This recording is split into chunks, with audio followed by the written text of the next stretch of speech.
above 40, above 50 years. Age పెరిగే కొద్దీ intestine movement slow అవుతూ మొదలుపెట్టింది. సలైవరీ ఎంజైమ్స్ కానీ ప్యాంక్రియాటిక్ ఎంజైమ్స్ కానీ తగ్గిపోతాయి. ఎక్సెసివ్ ఆయిలీ ఫ్యాటీ ఫుడ్ కానీ ఎక్సెస్ ప్రోటీన్ కానీ ఉంటే డైజెషన్ బాగా. ఇండియాలో స్టమక్ క్యాన్సర్, ఇంటెస్టైన్ క్యాన్సర్స్ అనేది మీరు గుజరాత్కి వెళ్తే చాలా తక్కువ ఇన్సిడెన్స్ ఉంది.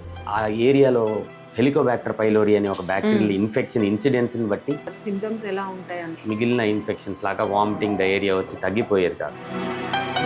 క్రానిక్ ఇన్ఫెక్షన్, ఎస్పెషల్లీ వర్కింగ్ వాళ్ళు, నాకు IBS ఉంది, ఇరిటబుల్ బౌల్ సిండ్రోమ్. ఎప్పుడైతే స్ట్రెస్ ఉంటుందో అప్పుడు ఇంటెస్టైన్ కదలిక పెరిగిపోవడం, డయేరియా, కడుపులో నొప్పి ఇలాంటివి ఉంటాయి. టైప్ ఆఫ్ ఫుడ్ ఎంత ఇంపార్టెంటో టైమింగ్ ఆఫ్ ఫుడ్ కూడా చాలా చాలా ఇంపార్టెంట్. నేను ఏదన్నా హాలిడేకి వెళ్ళిన రోజు ఆ 4-5 days చాలా కంఫర్టబుల్గా ఉంటానని చాలా మంది డైరెక్ట్గా వచ్చి చెప్తూ మొదలు పెట్టారు. హ్యూమన్ ఎమోషన్స్ వల్ల ఎగ్జామ్ ముందు ఇంటెస్టైనల్ మోటిలిటీ 2-3 సార్లు టాయిలెట్కి వెళ్ళి రావాల్సిన అవసరం. It is again sympathetic nervous system activate అయిపోతాం. ఇంత స్ట్రెస్గా అడుగుతున్నా అంటే ఇప్పుడు చిన్న చిన్న పిల్లల దగ్గర నుంచి డయాబెటీస్ కానీ హైపర్ టెన్షన్ కానీ ప్రాబ్లమ్స్ అన్నిటికీ ముఖ్యమైన కారణము sedentary life style, diet habits. ఈ రెండు కాంబినేషన్. ఇప్పుడు అందరికీ చెప్పాల్సింది ఏంటి అంటే sedentary life is injurious to health.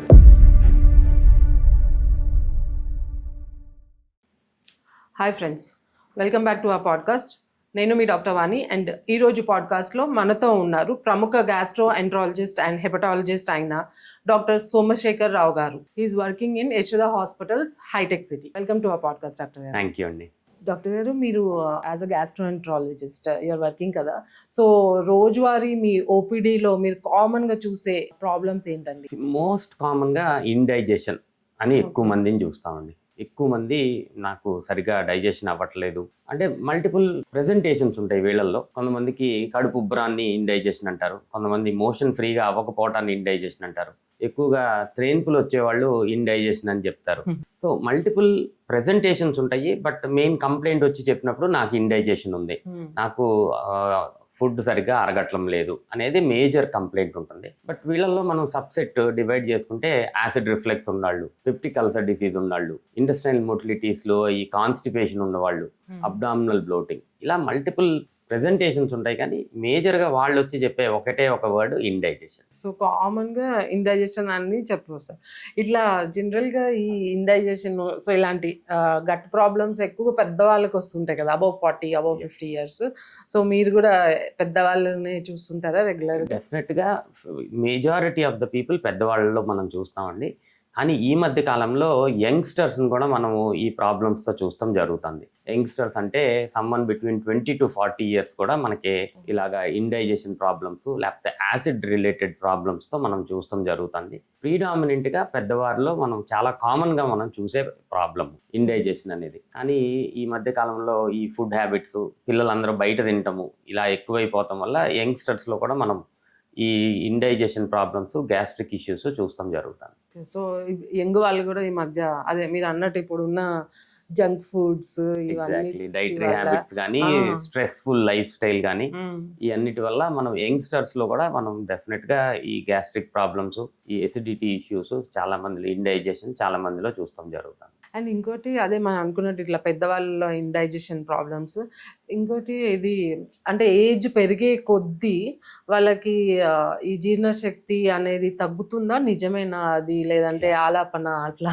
లేదు, డెఫినెట్గా ఏజ్ పెరిగే కొద్దీ జీర్ణశక్తి అనేది అందరిలో, వయసు పెరిగే కొద్దీ మెజారిటీ ఆఫ్ ద పీపుల్లో తగ్గుతం జరుగుతుంది. ఇది normal physiological process. For example, age పెరిగే కొద్దీ మన ఎంజైమ్స్, సలైవరీ ఎంజైమ్స్ కానీ ప్యాంక్రియాటిక్ ఎంజైమ్స్ కానీ తగ్గిపోతాయి. ఇవి మనకి నార్మల్గా డైజెషన్కి హెల్ప్ అవుతాయి, అవి తగ్గిపోవటం జరుగుతుంది. ఏజ్ పెరిగే కొద్దీ ఇంటెస్టైన్ మూవ్మెంట్ స్లో అవుతూ మొదలు పెడుతుంది. సో మనం తీసుకునే ఆహారము ఎక్కువసేపు పొట్ట లోపల ఉంటాం, ఇంటెస్టైన్ మూవ్మెంట్ స్లోగా జరుగుతుంది. ఏజ్ పెరిగే కొద్దీ మొబిలిటీ తగ్గిపోతూ ఉంటుంది. జనరల్గా ఎక్సర్సైజ్ చేయని వాళ్ళ గురించి మాట్లాడుతున్నాను. మొబిలిటీ తగ్గిపోవటం వల్ల ఇంటెస్టైనల్ మూవ్మెంట్ తగ్గిపోయే అవకాశం ఉంటుంది. ఇంకా సూపర్ యాడెడ్ మల్టిపుల్ వేరే అదర్ మెడికల్ ప్రాబ్లమ్స్, డయాబెటీస్ ఇలాంటివన్నీ యాడ్ అయ్యే అవకాశం ఉండటం వల్ల దానివల్ల కూడా డైజెషన్ తగ్గుయ్యే అవకాశం ఉంటుంది. సో జనరల్గా ఏజ్ పెరిగే కొద్దీ డైజెస్టివ్ కెపాసిటీ అనేది తగ్గుతూ మొదలు పెడుతుంది. దీన్ని మనం ఓవర్కమ్ చేయటానికి డెఫినెట్గా రెగ్యులర్ ఎక్సర్సైజ్, ఏజ్ పెరిగే కొద్దీ కూడా ఎక్సర్సైజ్ పెంచుకుంటూ ఉండటం, ఆహారంలో ఎక్కువగా ఫైబర్, ఫ్రెష్ ఫ్రూట్స్, వెజిటబుల్స్, పండ్లు, కాయగూరలు ఎక్కువగా తీసుకుంటాం చేస్తే ఈ ఏజ్ నుంచి వచ్చే డైజెషన్ ప్రాబ్లమ్ని మనం అధిగమించే అవకాశం చాలా ఎక్కువగా ఉంది. ఓకే. అదే అడుగుదాం అనుకున్నాను. ఎక్సర్సైజ్ అన్నారు కదా! మీరు ఎక్సర్సైజ్ చెయ్యని వాళ్ళు అలాంటి ప్రాబ్లమ్స్‌తో వస్తారు అన్నారు కదా! ఎగ్జాక్ట్లీ. సో, ఎక్సర్సైజ్ చేస్తే అంటే వాళ్ళకి డైజెషన్ ఎలా? బేసిక్లీ ఎవరైతే ఎక్సర్సైజ్ మొబిలిటీ ఉంటుందో వాళ్ళల్లో కదలిక, పేగు యొక్క కదలిక కూడా పెరుగుతూ మొదలు పెడుతుంది. ఓకే. ఎప్పుడైతే ఇంటెస్టైన్ మూమెంట్ మన మొబిలిటీ తగ్గిపోతుందో, సిట్టింగ్ జాబ్స్లో ఉండేవాళ్ళు వాళ్ళు యంగ్ అయినా కానీ ఇంటెస్టైనల్ మూమెంట్ స్లో అయిపోతుంది. దానివల్ల తద్వారా డైజెషన్ తగ్గిపోతుంది. సో అలాగా ఏజ్ పెరిగే కొద్దీ ఎప్పుడైతే సరే ఎవరైనా ఎక్సర్సైజ్ కంటిన్యూ చేసే వాళ్ళలో ఈ డైజెషన్ ప్రాబ్లమ్స్ తక్కువగా చూస్తాం జరుగుతుంది. ఆహారంలో ఎక్కువ ఫైబర్, ఫ్రూట్స్, వెజిటబుల్స్ తీసుకునే వాళ్ళలో ఏజ్ పెరిగినా కానీ ఈ ప్రాబ్లమ్స్ రాకుండా ఉండే అవకాశం చాలా ఎక్కువగా ఉంది. కరెక్టే. మీరు అన్నట్టు అదే ఎక్సర్సైజ్ చేసి, వాకింగ్ చేసినా కూడా ఈ గ్యాస్ట్రిక్ మోటిలిటీ అనేది బాగా అనేది ఇంప్రూవ్ ఇంప్రూవ్ అయ్యే అవకాశం అవుతుంది. ఉంటుంది. ఇంప్రూవ్ అయినప్పుడు డైజెషన్ ఈజీ కరెక్టే. అవుతుంది. యాహ్! అదే మనకి వాకింగ్ ఎక్సర్సైజ్ చేసినప్పుడు బ్లడ్ ఫ్లో ఇంక్రీజ్ అయితది అవన్నీ అంటారు కదా! ఎగ్జాక్ట్లీ. సిమిలర్‌గా మన గట్ ఇంటెస్టైనల్ స్టమక్ మొటిలిటీ కూడా కూడా పెరుగుతుంది. పెరుగుతది. అండ్ మోరోవర్ మీరు అన్నట్టు ఇంటెస్టైనల్ మొటిలిటీ పెరిగినప్పుడు ఈ కాన్‌స్టిపేషన్‌లు అవి కూడా ఉండకపోవచ్చు. తగ్గిపోతాయి. తగ్గిపోతాయి. ఇండైజెషన్, కంప్లీట్ ఇండైజెషన్ అంతా బెటర్ అయిపోయే అవకాశం. అండ్ ఈ పెద్దవాళ్ళు కొంతమంది ఇట్లా కడుపు ఉబ్బరం అనే సమస్యతో కూడా వస్తుంటారు కదండి. లైక్ అంటే ఈ స్పెసిఫిక్ ఇట్లా వడ అట్లా హెవీ ప్రోటీన్ ఫుడ్స్ Exactly. తిన్నప్పుడు, ఆయిలీ ఫుడ్స్ తిన్నప్పుడు వద్దు తింటే కడుపు ఉబ్బరం అనిపిస్తుంది అంటారు. సో అది ఎందువల్ల అంటారు? ఇందాక మనం మాట్లాడుకున్నట్టే వయసు పెరిగే కొద్దీ జనరల్గా ఏమవుతుంది అంటే డైజెస్టివ్ ఎంజైమ్స్, ఇంటెస్టైన్లో మనకి ప్యాంక్రియాటిక్ ఎంజైమ్స్ కానీ, లివర్లో నుంచి తయారయ్యే బైల్ కానీ సెక్రీషన్స్ కొంచెం తగ్గుముఖం పడటం మొదలు పెడతాయి.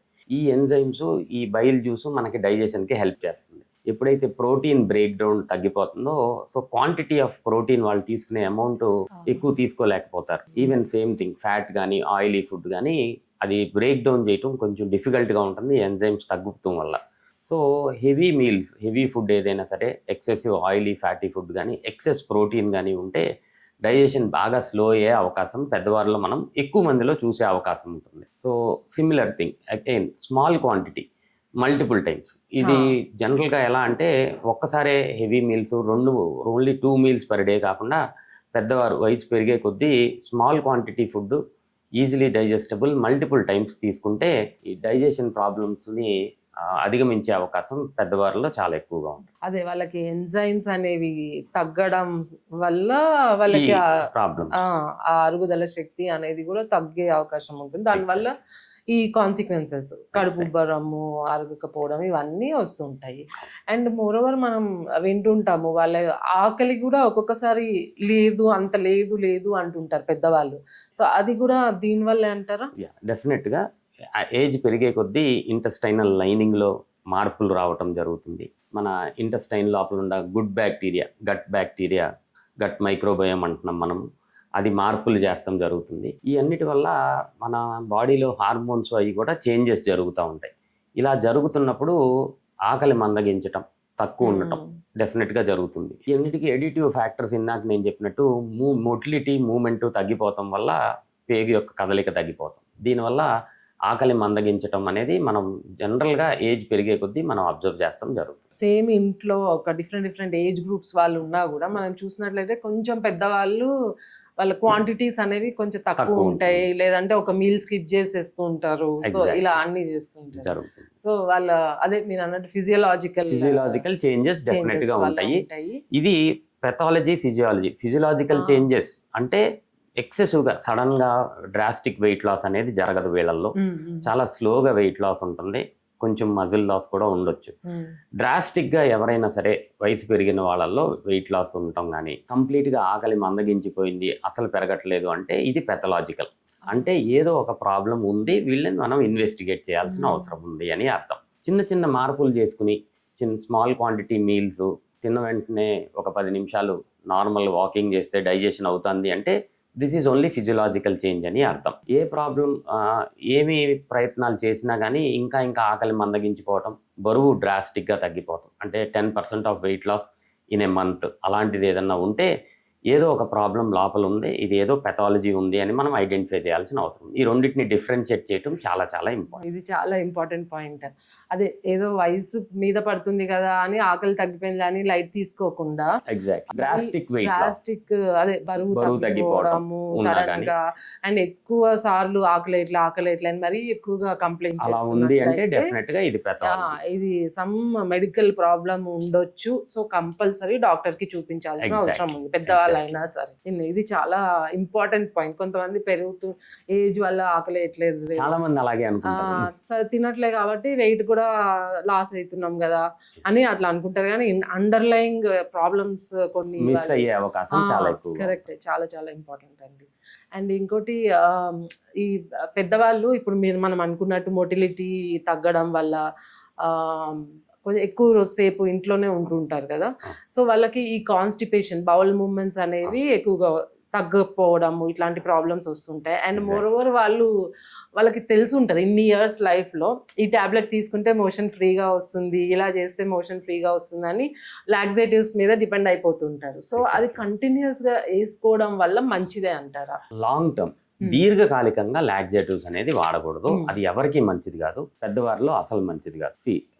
ఎప్పుడన్నా ఒకసారి ఒక వారంలో కానీ ఒక 15 రోజుల్లో ఒకసారి లాక్సేటివ్ అవసరం అవుతుంది అంటే డెఫినెట్గా అది పెథాలజీ కాదు, అది నార్మల్ కింద మనం తీసుకోవచ్చు. కానీ ప్రతిరోజు దినచర్యలాగా లాక్సేటివ్ తీసుకోవాల్సి వస్తుంది, ఒక నెల రోజుల కన్నా ఎక్కువ ఇలా లాక్సేటివ్ తీసుకుంటున్నారు అంటే వాళ్ళకి దానివల్ల చాలా సైడ్ ఎఫెక్ట్స్ వచ్చే అవకాశం ఉంటుంది. సో మోస్ట్ ఇంపార్టెంట్ పెద్దవారిలో మనం చూస్తే లాక్సేటివ్ డిపెండెన్సీ, ఎందుకు స్టిమ్యులెంట్ లాక్సేటివ్స్ అంటారు. ఈ స్టిమ్యులెంట్ లాక్సేటివ్స్ ఒక్కసారి కంటిన్యూస్గా వేసుకుని ఒకరోజు ఆపేస్తే ఇంటెస్టైనల్ మొటిలిటీ కంప్లీట్గా ఆగిపోతుంది. లాక్సేటివ్స్ ఎక్కువ యూజ్ చేస్తాం వల్ల డిస్ఎలక్ట్రోలైటిమియా అంటే మన బాడీలో ఎలక్ట్రోలైట్స్ డిస్టర్బెన్స్ అయిపోయి మళ్ళీ దానివల్ల ఫర్దర్ వేరే ప్రాబ్లమ్స్ వచ్చే అవకాశం ఉంటుంది. అండ్ డీహైడ్రేషన్, లాక్సేటివ్స్ వల్ల వాటర్ కూడా ఎక్సెసివ్గా వెళ్ళిపోతే డీహైడ్రేషన్ వచ్చే అవకాశం ఉంటుంది. తద్వారా కిడ్నీ మీద ప్రాబ్లమ్స్, ప్రెషరు ఎక్కువ అయ్యే అవకాశం ఉంటుంది. సో దీర్ఘకాలికంగా లాక్సేటివ్స్ వాడేవాళ్ళు డెఫినెట్గా అది మంచిది కాదు.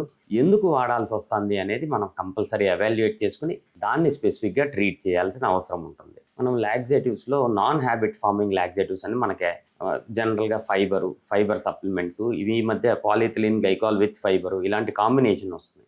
ఇలాంటివి సేఫ్గా ఉంటాయి, కానీ ఎవరికి దీర్ఘకాలికంగా దీని అవసరం ఉండకూడదు. ఇది ప్రతి ఒక్కళ్ళు గుర్తుంచుకోవాల్సిన అవసరం. కరెక్ట్ అండి, మీరు చెప్పినట్టు లైక్ అంటే నాకు కూడా ఇది తెలీదు. అంటే ఎలక్ట్రోలైట్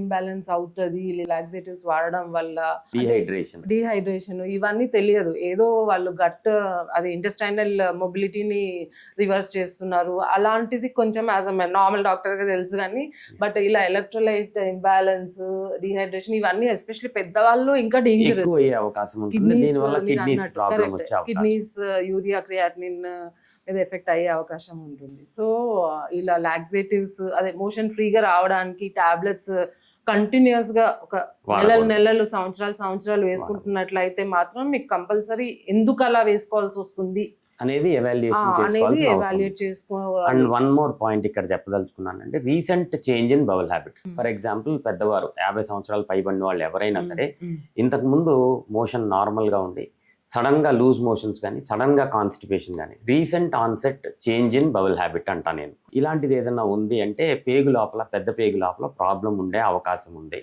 వీళ్ళు కంపల్సరీ టెస్ట్ చేయించుకోవాల్సిన అవసరం ఉంది. Recent change in bowel habits, అది ఇదివరకు సాఫ్ట్గా నార్మల్ మోషన్ అయ్యేవాళ్ళు సడన్గా కాన్స్టిపేషన్ అవుతాం, ఇదివరకు కొంచెం కాన్స్టిపేషన్ ఉండేవాళ్ళు సడన్గా లూజ్ మోషన్స్ అవుతాం. ఇలా చేంజ్ ఇన్ బౌల్ హ్యాబిట్స్ ఉన్నా కానీ వీళ్ళు కంపల్సరీ ఎవాల్యుయేషన్ చేయించుకోవాల్సిన అవసరం.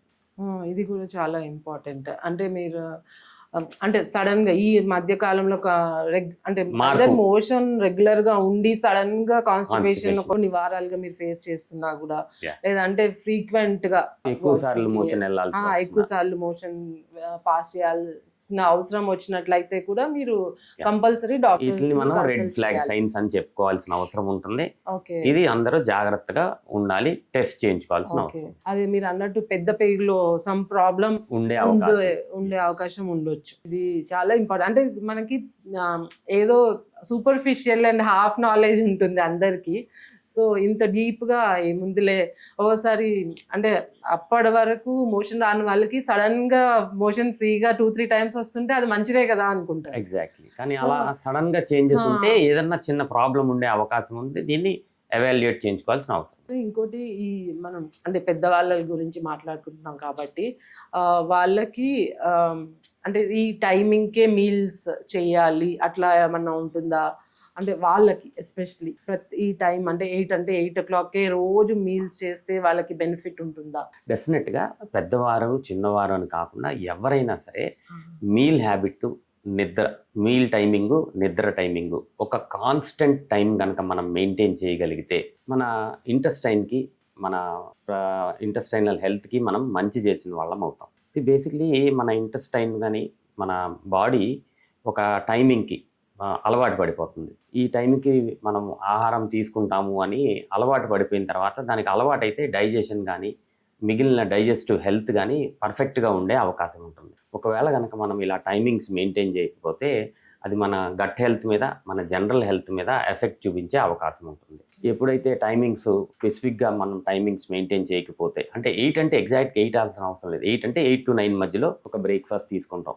ఇలా అలవాటు చేసి 12 to 1 మధ్యలో లంచ్, మళ్ళీ సాయంత్రం 6 to 7, 7 to 8 మధ్యలో డిన్నర్, ఇలా ప్లాన్ చేసుకుని ఇది రెగ్యులరైజ్గా ఉంటే డెఫినెట్గా డైజెస్టివ్ హెల్త్, మన డైజెషన్ మనకి కోఆపరేట్ చేసి ఈజీగా డైజెషన్ అయ్యే అవకాశం ఉంటుంది. ఎప్పుడైతే మిస్ టైమింగ్స్ అవుతూ ఉంటాయో డైజెస్టివ్ హెల్త్ స్లో అయిపోయే అవకాశము, ఇంకా ఫర్దర్ ప్రాబ్లమ్స్, ఇందాక మనం మాట్లాడుకున్న ప్రాబ్లమ్స్ అన్ని వర్సన్ అయ్యే అవకాశం ఉంటుంది. సో టైమింగ్స్ మెయింటైన్ చేయటం చాలా మంచిది.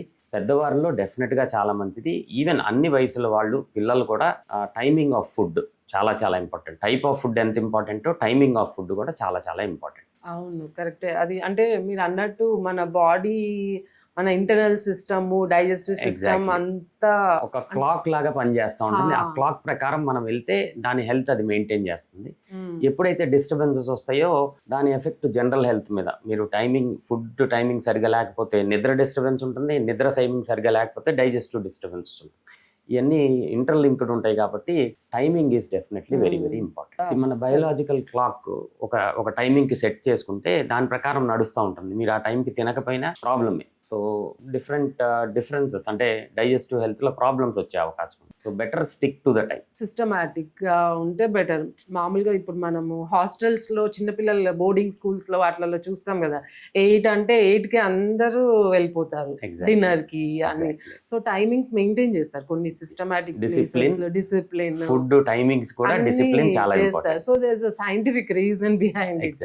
సో అలా టైంకి తినడం వల్ల మనం చాలా వరకు ఈ జీర్ణశక్తి సంబంధించిన వ్యాధులు నివారించుకోవచ్చు. పర్ఫెక్ట్. నేను అనుకోవడము మన ఇండియాలో ఈ స్టమక్ క్యాన్సర్, ఇంటెస్టైన్ క్యాన్సర్స్ అనే శాతం తక్కువగా ఉంటుంది అని అనుకుంటున్నా compare to western country. So as a gastroenterologist మీరేమంటారు? బేసిక్లీ స్టమక్ క్యాన్సర్ అంటే మనం పొట్ట లోపల క్యాన్సర్ అనేది అట్లీస్ట్ మనకి ఉందండి. కానీ డెఫినెట్గా ఈస్టర్న్ వరల్డ్లో అంటే జపాన్ కానీ మిగిలిన ఈస్టర్న్ సైడ్ ఆఫ్ ద వరల్డ్లో high risk of gastric cancers చాలా ఎక్కువగా ఉన్నాయి. వాళ్ళతో కంపేర్ చేస్తే మనకి చాలా తక్కువ. ఫర్ ఎగ్జాంపుల్ లాస్ట్ ఇయర్ మనం ఒక registry new gastric cancer registry తీసుకుంటే మొత్తం దేశంలో కలిపి ఒక 35,000 న్యూ కేసెస్ మనం చూస్తాం జరిగింది. మన పాపులేషన్ చాలా ఎక్కువగా ఉంది కాబట్టి మనకి నెంబర్స్ చాలా ఎక్కువగా కనపడతాయి. బట్ ఈ పర్సంటేజ్ మనం చూసుకుంటే చాలా తక్కువ పర్సంటేజ్. మన పాపులేషన్కి 35,000 is a very small percent. And అది కూడా ఏరియాని బట్టి మారుతుంది. నార్త్ ఈస్ట్లో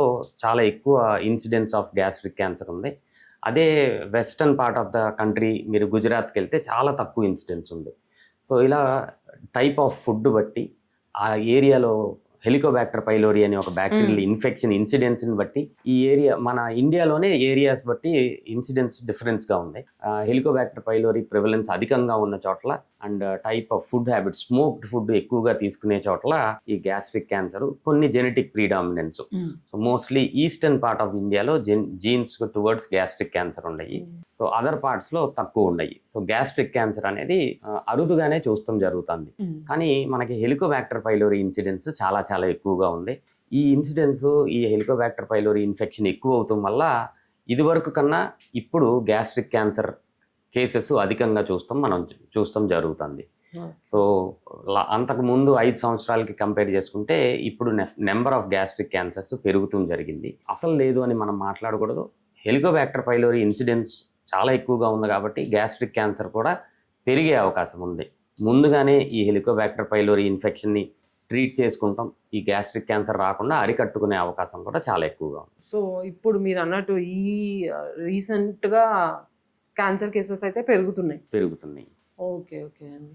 అండ్ మీరు ఇందాక జపాన్ సైడ్ అక్కడ స్టమక్ క్యాన్సర్ కేసెస్ ఎక్కువ ఉన్నాయి అన్నారు. సో మనం మామూలుగా చాలా మంది జపాన్ అటు సైడ్ హెల్దీగా ఉంటారు, మోర్ దెన్ 100 years ఉంటారు అంటారు. జెనెటిక్ జీన్స్ డెఫినెట్గా they play very very important role. And అక్కడ ఇంకా మోస్ట్ ఇంపార్టెంట్ థింగ్ ఏంటంటే ఇన్సిడెన్స్ చాలా ఎక్కువగా ఉందని వాళ్ళు లాస్ట్ 20 years బ్యాకే గ్యాస్ట్రిక్ క్యాన్సర్ స్క్రీనింగ్ ప్రోగ్రామ్స్ చేస్తారు.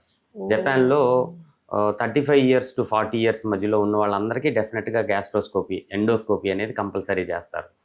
సో ఇది ఒక స్క్రీనింగ్ ప్రోగ్రామ్ చేసి ఎర్లీ గ్యాస్ట్రిక్ క్యాన్సర్స్ని ఐడెంటిఫై చేయటం. ఎందుకంటే వాళ్ళ జెనెటిక్ మేకప్లో గ్యాస్ట్రిక్ క్యాన్సర్ ఇన్సిడెన్స్ చాలా ఎక్కువగా ఉంది. సో అందుకని వాళ్ళు ప్రివెంటివ్ కేర్ అంతా దానికి తీసుకుంటారు. యాక్చువల్లీ అంత హై ఇన్సిడెన్స్ మనకు లేదు కాబట్టి మనం దాని గురించి అంత వరి అవ్వాల్సిన అవసరం లేదు. సిమ్టమ్స్, ఇండైజేషన్ సిమ్టమ్స్ చాలా ఎక్కువగా 50 సంవత్సరాలు పైబడిన వాళ్ళు ఉన్న వాళ్ళందరికీ ఎండోస్కోపీ చేయించుకోండి, గ్యాస్ట్రిక్ క్యాన్సర్ సర్వేలెన్స్ కోసం అని సజెస్ట్ చేస్తాం. ప్రతి ఒక్కరికి అవసరం ఉండదు.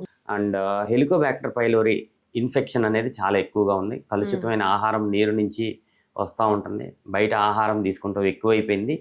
సో యంగ్స్టర్స్ అందరూ గుర్తుంచుకోవాల్సి ఈ విషయం, హెలికోబాక్టర్ పైలోరీ ఇన్ఫెక్షన్ కలుషితమైన ఆహారం నీరు నుంచి వచ్చి దీర్ఘకాలికంగా మన పొట్ట లోపల ఉంటే ఇది నెమ్మదిగా 50-60 years వచ్చేసరికి గ్యాస్ట్రిక్ క్యాన్సర్ అయ్యే అవకాశం ఉంటుంది. So out side food is dangerous, ప్రతి ఒక్కళ్ళు అవాయిడ్ చేయాల్సిన అవసరం.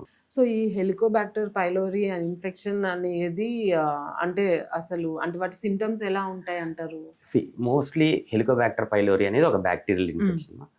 కంటామినేటెడ్ ఫుడ్ అండ్ వాటర్, కలుషితమైన ఆహారము నీరు నుంచి మన పొట్ట లోపలికి చేరుకుని ఇది క్రానిక్ ఇన్ఫెక్షన్, దీర్ఘకాలికంగా పొట్ట లోపల ఉండిపోయే ఇన్ఫెక్షన్. మిగిలిన ఇన్ఫెక్షన్స్ లాగా వామిటింగ్, డయేరియా వచ్చి తగ్గిపోయేది కాదు. ఇది ఈ హెలికోబాక్టర్ పైలోరీ అనే బ్యాక్టీరియాకి ఒక స్పెషల్ ఇది ఉంటుంది. ఏంటి అంటే నార్మల్గా మన బాడీ పొట్ట లోపల సెక్రెట్ అయిన యాసిడ్తో మెజారిటీ ఆఫ్ ద బ్యాక్టీరియా చనిపోతాయి. కానీ ఈ హెలికోబాక్టర్ పైలోరీ ఆ యాసిడ్ని తప్పించుకోవటానికి దానికి ఒక సెపరేట్ మెకానిజం ఉంటుంది. ఆ యాసిడ్ నుంచి డ్యామేజ్ అవ్వకుండా తప్పించుకుని పొట్ట లోపల క్రానిక్గా దీర్ఘకాలికంగా ఉండిపోయి ఇంకా యాసిడ్ సెక్రీషన్ని ఎక్కువ చేసే అవకాశం ఉంటుంది.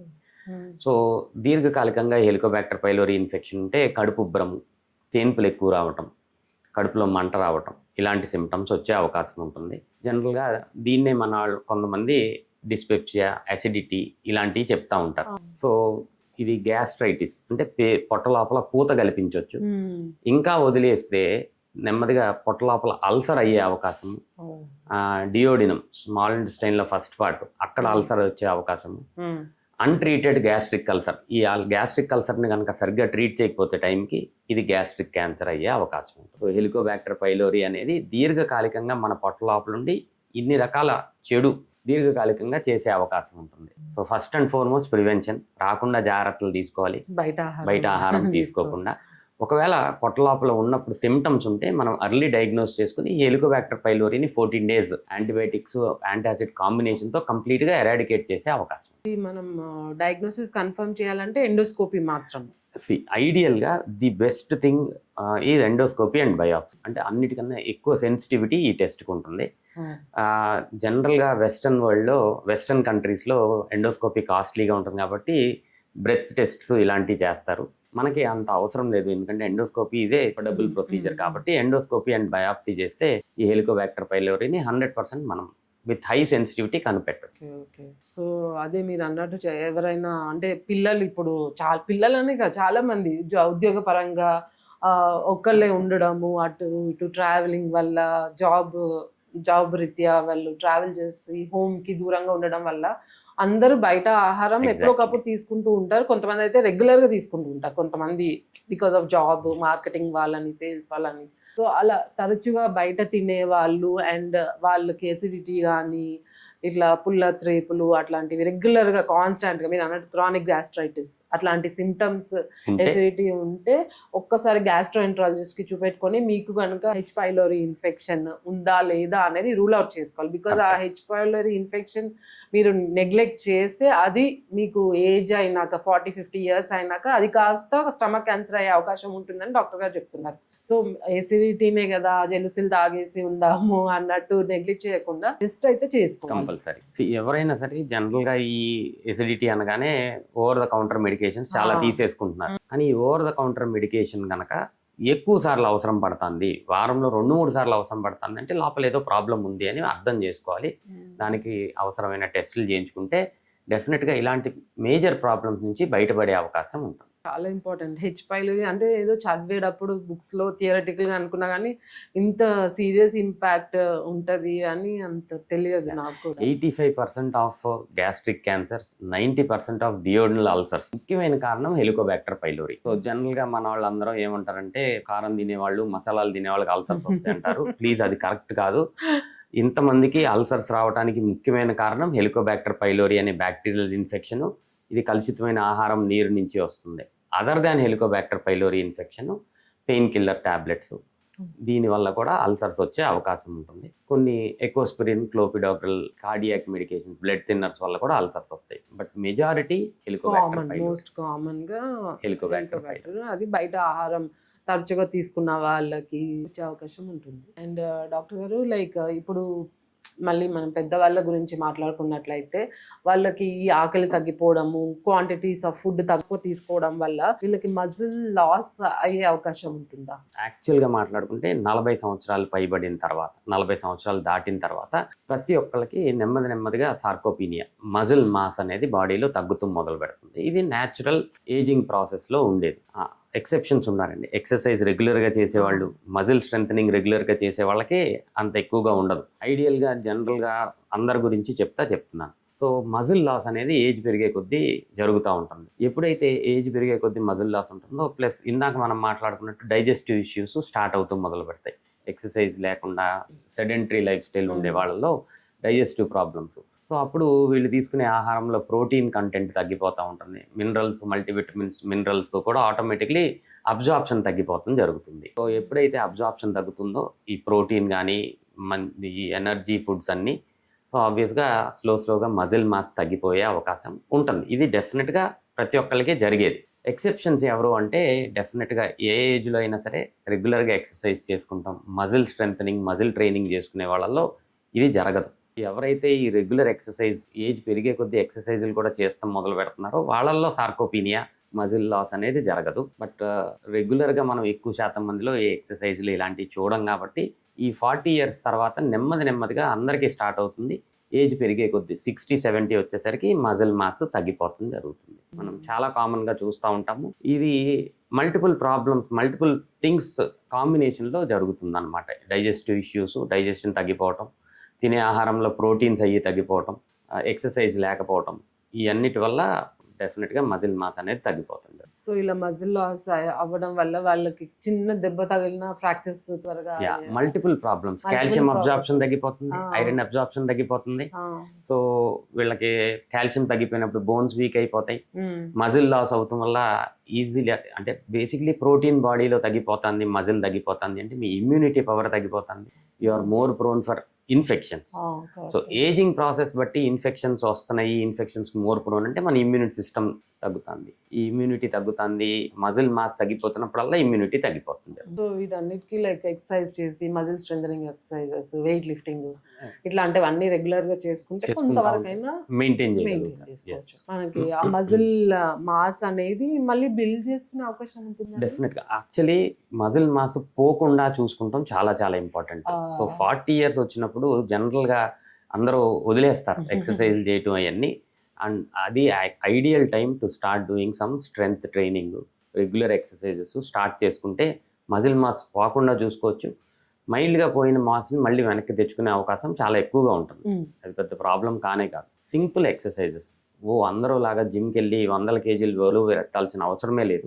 1 కేజీ 2 కేజీ వెయిట్స్ చేస్తే మజిల్ స్ట్రెంథనింగ్ అనేది జరుగుతుంది, మజిల్ మాస్ మళ్ళీ బిల్డ్ చేసే అవకాశం కూడా చాలా ఎక్కువ. అండ్ కొంచెం కాన్షియస్ గా ప్రోటీన్ కూడా ప్రోటీన్ diet లో ఇంటేక్ include స్మాల్ క్వాంటిటీ చేసుకోవడం. మల్టిపుల్ టైమ్స్, డైజెషన్ కూడా ఈజీగా అవుతుంది. ఆ, అంటే ఇది జస్ట్ అవుట్ ఆఫ్ క్యూరియాసిటీ అడుగుతున్నా.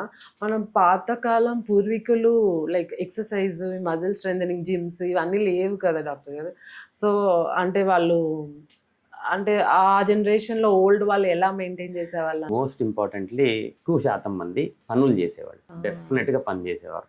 మగాళ్ళు అయితే పొలంలో పని చేసేవారు, Correct. ఆడవారైతే ఇళ్లల్లో పని చేసేవారు, బరువులు ఎత్తేవారు. ప్రతి ఒక్కటి చేసుకుంటా మజిల్ ని ప్రిజర్వ్ చేసుకున్నారు. So most of the time ఎప్పుడైతే ఆ పొలం వెళ్తాం మానేస్తారో వాళ్ళల్లో మజిల్ మాస్ తగ్గిపోవటం, ఈవెన్ పాతకాలంలో కూడా మనం చూస్తాం. మొదలు ఇళ్లలో పెద్దవారు గనక ఎప్పుడైతే పని చేయట్లేదో ఇళ్లలో పని కూడా వాళ్ళకి మజిల్ మాస్ తగ్గిపోతాం మనం చూసాం. ఎవరైతే రెగ్యులర్గా యాక్టివ్గా ఉండి పనులు చేసుకుంటా ఉన్నారో వాళ్ళందరూ డెఫినెట్గా ప్రిజర్వ్ చేసేవాళ్ళు మజిల్ మాస్. ఈ జిమ్ల కన్నా చాలా ఎక్కువ పని కదమ్మా ఆ రోజుల్లో. వాళ్ళు వెళ్ళి పొలంలో పని చేశారంటే అది ఇంకా చాలా, it's very hard work actually. ఇళ్లలో పనులన్నీ సొంతగా చేసుకుంటే ఇట్స్ చాలా హార్డ్ వర్క్. సో అలా వాళ్ళ రోజుల్లో వాళ్ళు మెయింటైన్ చేసేవారు. ఎవరైతే చేయట్లేదో వాళ్ళు డెఫినెట్గా మనం ఆ ష్రింకేజ్, వంగిపోవటం ఇవన్నీ కూడా మనం పెద్దవాళ్ళలో చూస్తాం జరిగింది. కరెక్టే మీరు అన్నట్టు. అప్పుడు ఈ మెషిన్స్ అవన్నీ లేవు, లైక్ వాషింగ్ మెషిన్ అని ఎగ్జాక్ట్లీ. ఇట్లా పిండి రుబ్బడం కూడా మాన్యువల్ గా Exactly. చేసేవాళ్ళు. So that every muscle. అదే నేను చూసేదాన్ని మా అమ్మమ్మ గారు వాళ్ళ ఇంట్లో, లైక్ లిటరలీ వాళ్ళు ఇడ్లీ, దోశ వాటన్నిటికి చట్నీ కూడా చేతితో రుబ్బేవాళ్ళు. సో ఇండైరెక్ట్ గా ఇక్కడ మజిల్ స్ట్రెంథనింగ్ ఎక్సర్సైజెస్ అయిపోయినట్టు. ఎగ్జాక్ట్లీ. మీరు అన్నట్టు వాళ్ళు మాన్యువల్ గా అన్ని వర్క్స్ ఇంట్లో చేయడం వల్ల అప్పట్లో వాళ్ళు స్ట్రాంగ్ గా ఉండేవాళ్ళు. ఇప్పుడు అన్ని మెషిన్స్ వచ్చేసినాయి, అన్ని మనం బాడీకి పని చెప్పాల్సిన అవసరం అంత లేదు కాబట్టి వీ హ్యావ్ టు వర్క్. మనం ఎఫర్ట్ తీసుకొని వర్క్ చేసి మజిల్స్ బిల్డ్ చేసుకోవడం. ఒక 30 years బ్యాక్ పేషెంట్స్ కి ఎవరికి ఎక్సర్సైజ్ చేయమని మనం చెప్పాల్సిన అదే అవసరం నేను లేదు. అనుకున్నాను. ఆహారము, మందుల గురించి మాత్రమే చెప్పి పంపించేవాళ్ళం. ఈ రోజు ప్రతి ఒక్కళ్ళకి మీరు రెగ్యులర్ గా మీ లైఫ్ స్టైల్లో ఎక్సర్సైజ్ ని ఇంక్లూడ్ చేయండి అని చెప్పాల్సిన అవసరం డెఫినెట్ గా ఉంది. అంటే మన లైఫ్ స్టైల్ మారిపోతుంది కాబట్టి డెఫినెట్ గా that is an important thing. ఈ రోజు అప్పుడు కనీసం మధ్యలో వాషింగ్ మెషిన్ లో బట్టలు వస్తే కనీసం ఆరేసే వాళ్ళం. ఇప్పుడు బట్టలు కూడా ఆరిపోతున్నాయి, డ్రైయర్ పెట్టేసుకుంటే ఆ బట్టలు కూడా ఆరిపోతున్నాయి. డైరెక్ట్ తీసేసి జస్ట్ ఫోల్డ్ చేసుకోవాలి. సో డే బై డే ఈ టెక్నాలజీ అడ్వాన్స్మెంట్స్ తోని మన యాక్టివిటీ లెవెల్స్ తగ్గిపోయి జబ్బులు కాస్త ఎక్కువ అయిపోతున్నట్టున్నాయి ఇండైరెక్ట్. మీరు అన్నారు కదా డాక్టర్ గారు, లైక్ పెద్దవాళ్ళకి అబ్జార్ప్షన్ కెపాసిటీ తగ్గే అవకాశం ఉంటుంది. సో ఈ అబ్జార్ప్షన్ కెపాసిటీ తగ్గుతుంది అంటే లైక్ వాళ్ళకి దానివల్లనే అంటారా? ఇప్పుడు చాలా మంది, ఇప్పుడు మనం పెద్దవాళ్ళ బ్లడ్ టెస్ట్ చేస్తే B12, vitamin D, calcium, iron అన్ని తక్కువ వస్తాయి. సో ఇప్పుడు ఏజ్ పెరిగే కొద్దీ ఏమవుతుందంటే ఇంటెస్టైనల్ లైనింగ్ లో మార్పులు జరుగుతూ మొదలు పెడతాయి. పొట్ట లోపల, స్టమక్ లోపల చూసుకుంటే లైనింగ్ థిన్ అవుతూ మొదలు పెడుతుంది. స్టమక్ లోపల ఇంపార్టెంట్ ఐరన్ కానీ కాల్షియం కానీ, మనం iron absorption, calcium absorption stomach లోనే జరుగుతుంది మెజారిటీగా. ఈ లైనింగ్ అంతా థిన్ అయిపోవటం, యాసిడ్ లెవెల్స్ తగ్గిపోవటం, ఏజ్ పెరిగే కొద్దీ అట్రోఫీ, ఆ gastric glands, gastric mucosa atrophy జరుగుతుంది. సో ఆబ్వియస్గా యాసిడ్ లెవెల్స్ బాడీలో పొట్ట లోపల తగ్గిపోవటం వల్ల ఈ అబ్జార్ప్షన్ తగ్గిపోతుంది. Calcium and iron compulsory. B12 అనేది జనరల్గా B12 పొట్ట లోపల, స్మాల్ ఇంటెస్టైన్ లోపల B12 అబ్జార్ప్షన్ జరగాలి. తినే ఆహారంలో B12 కొన్నిసార్లు తక్కువ ఉండొచ్చు, ప్లస్ అబ్జార్ప్షన్ కెపాసిటీ కూడా తగ్గిపోవచ్చు. సో ఈ డెఫిషియన్సీస్ అన్ని మనం కామన్గా చూస్తాం జరుగుతుంది. వయసు పెరిగే కొద్దీ it's a common thing. So వాళ్ళు సప్లిమెంట్స్ వేసుకోవడం, టెస్ట్ చేసుకుని డెఫినెట్ గా సప్లిమెంట్ అవసరం అయితే మనం డెఫినెట్ గా ఇవ్వాల్సిన అవసరం ఉంది. అట్రోఫిక్ గ్యాస్ట్రైటిస్ నిజంగా గనక అలాంటిది గనక ఉంటే ఆ అట్రోఫిక్ గ్యాస్ట్రైటిస్ కి మళ్ళీ ముఖ్యమైన కారణం హెలికోబాక్టర్ పైలోరీ. ఈ టెస్టింగ్ చేసుకోవాలి కంపల్సరీ. అలాంటిది ఉంటే దాన్ని ట్రీట్ చేస్తే ఈ అట్రోఫిక్ గ్యాస్ట్రైటిస్ తగ్గే అవకాశం ఉంటుంది. సో మళ్ళీ అబ్జార్ప్షన్ పెరిగే అవకాశం ఉంటుంది. ఇది చూసుకోవాలి. సో ఎవరిలో అయితే బాగా iron deficiency, calcium deficiency, B12 ఉందో అట్రోఫిక్ గ్యాస్ట్రైటిస్ కోసం టెస్టింగ్ చేసుకోవాల్సిన అవసరం ఉంటుంది. సో ఇది ఇంపార్టెంట్. పెద్దవారిలో మనం ఎక్కువగా చూస్తాం జరుగుతుంది. ఇది మీ దగ్గరకు వచ్చిన వాళ్ళకి మనం చూస్తాము. అట్రోఫిక్ గ్యాస్ట్రైటిస్ ఉన్నప్పుడు హెలికోబాక్టర్ పైలోరీ టెస్టింగ్ చేసి అది పాజిటివ్ వస్తే ట్రీట్ చేసిన తర్వాత మళ్ళీ ఈ సప్లిమెంట్స్ డెఫినెట్ గా ఇస్తాం కొన్ని రోజులు. దీర్ఘకాలికంగా అవసరం ఉండకపోవచ్చు. అట్రోఫిక్ గ్యాస్ట్రైటిస్ తగ్గిపోతే మళ్ళీ దీర్ఘకాలికంగా ఇవ్వాల్సిన అవసరం ఉండదు. అదే ఈ మధ్య చాలా మంది ప్రతి ఒక్కళ్ళు B12 supplements, iron, calcium, vitamin D అన్నీ వేసుకుంటున్నారు రెగ్యులర్గా. అంటే టెస్ట్ చేయించుకొని అవి తక్కువ రావడం వల్ల చేయించుకుంటున్నారు. కాకపోతే రెగ్యులర్ గా ఎందుకు ఎప్పుడు తక్కువ ఉంటుంది అని అయితే మీరు ఒకసారి ఇవాల్యుయేట్ చేయించుకుంటే బెటర్. ఎగ్జాక్ట్లీ. ఎందుకు అట్లా ఎవ్రీ టైం ఉట్టి ఆహారం వల్ల సరిగా తీసుకోవట్లేదు కాబట్టి అట్లా తక్కువ వస్తున్నాయి అనుకోకుండా. జనరల్ గా వెజిటేరియన్ ఫుడ్ లో B12 ఉండదు. వెజిటేరియన్స్ కి B12 తక్కువ ఉంటే మనం B12 టాబ్లెట్ సప్లిమెంట్ చేస్తాము. బట్ నాన్ వెజిటేరియన్ తినే వాళ్ళల్లో కనుక B12 తక్కువ ఉంది అంటే పొట్ట లోపల ఏదైనా ప్రాబ్లం ఉందని మనం ఎవాల్యుయేట్ చేసుకోవాల్సిన అవసరం ఉంటుంది డెఫినెట్ గా. సో అబ్జార్ప్షన్ కెపాసిటీ తక్కువ ఉందా, అబ్జార్ప్షన్ ఎందుకు జరగట్లేదు అనేది మనం టెస్ట్ చేసుకోవాల్సిన అవసరం. సో ఈ వెజిటేరియన్స్ కి B12 డెఫిషియన్సీ అనేది లైక్ అంటే వాళ్ళు ఇంకా ఎప్పటికీ సప్లిమెంట్స్ మీద డిపెండ్ అవ్వాలి? అందరికీ ఉండకపోవచ్చండి. బట్ జనరలైజ్డ్ గా మనం మాట్లాడుకుంటే వెజిటేరియన్ డైట్ లో B12 అనేది చాలా చాలా తక్కువగా ఉంటుంది. So majority of vegetarians B12 deficiency ఉంటారు.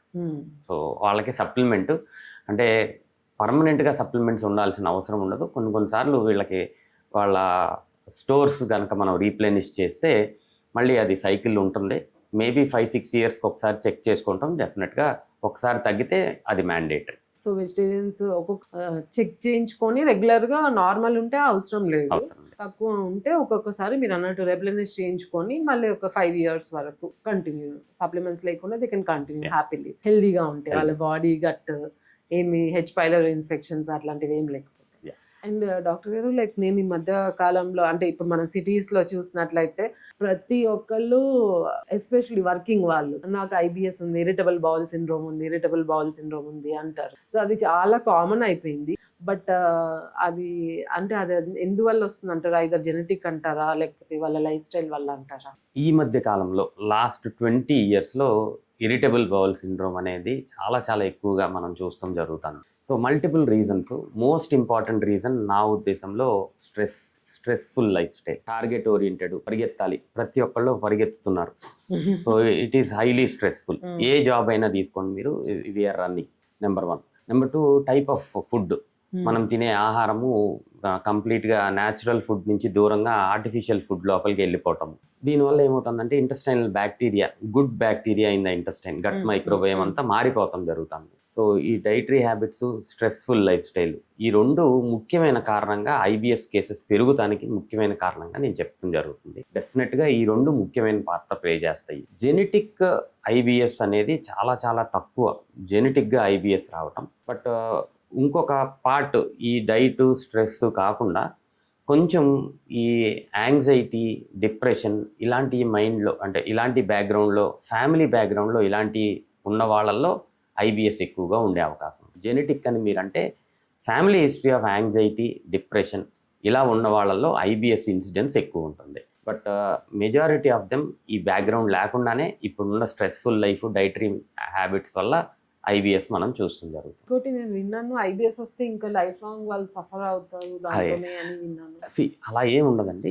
ఇది very very important. Irritable bowel syndrome అంటే మీకు స్ట్రక్చరల్గా ఏం ప్రాబ్లం లేదు ఇంటెస్టైన్ లోపల, కానీ కడుపులో నొప్పి రావచ్చు. కొంతమందికి డయేరియా, ఎక్కువసార్లు మోషన్ వెళ్ళే అవసరం అంటే IBS డయేరియా ప్రీడామినెంట్ అంటారు. కొంతమందికి కాన్స్టిపేషన్ అంటే మలబద్ధకం ఉంటుంది, IBS కాన్స్టిపేషన్ ప్రీడామినెంట్ అంటారు. కొంతమందికి ఆల్టర్నేట్గా అవుతూ ఉంటుంది, కడుపులో నొప్పి, కొన్నిసార్లు డయేరియా, కొన్నిసార్లు కాన్స్టిపేషన్, IBS మిక్స్డ్ వెరైటీ అంటారు. సో ఇలాగా మనం ఐడెంటిఫై చేసుకుంటాం. వీళ్ళని ఐడెంటిఫై చేసుకుని మనం డివైడ్ చేసుకుని ఈ స్ట్రక్చరల్గా వీళ్ళకి ఏ ప్రాబ్లము లేదు. మోస్ట్ ఇంపార్టెంట్ థింగ్ ఏంటి అంటే IBSలో ఇది ప్రాబ్లము అని పేషెంట్కి అర్థమయ్యేటట్టు చెప్తాం. And these are the trigger factors. దీనివల్లనే అలా ప్రాబ్లం వస్తుంది, ఈ మార్పులు చేసుకుందాం. కొన్నిసార్లు ఫుడ్స్లో కొన్ని చేంజెస్ చెప్తాము. హై ఫుడ్ మ్యాప్ అంటారు. ఈ డైట్ కొంచెం తగ్గించుకుని అలాంటి ఫుడ్ అవాయిడ్ చేసుకుని ఇలాగా మనం ఒక స్ట్రక్చర్డ్గా కనుక అప్రోచ్ ఇస్తే irritable bowel syndrome is always treatable. So ఈ బ్యాక్గ్రౌండ్లో యాంగ్జైటీ లేకపోతే డిప్రెషన్ ఇలా ఉంటే వాటిని కూడా సైమల్టేనియస్గా ట్రీట్ చేసుకుంటాం.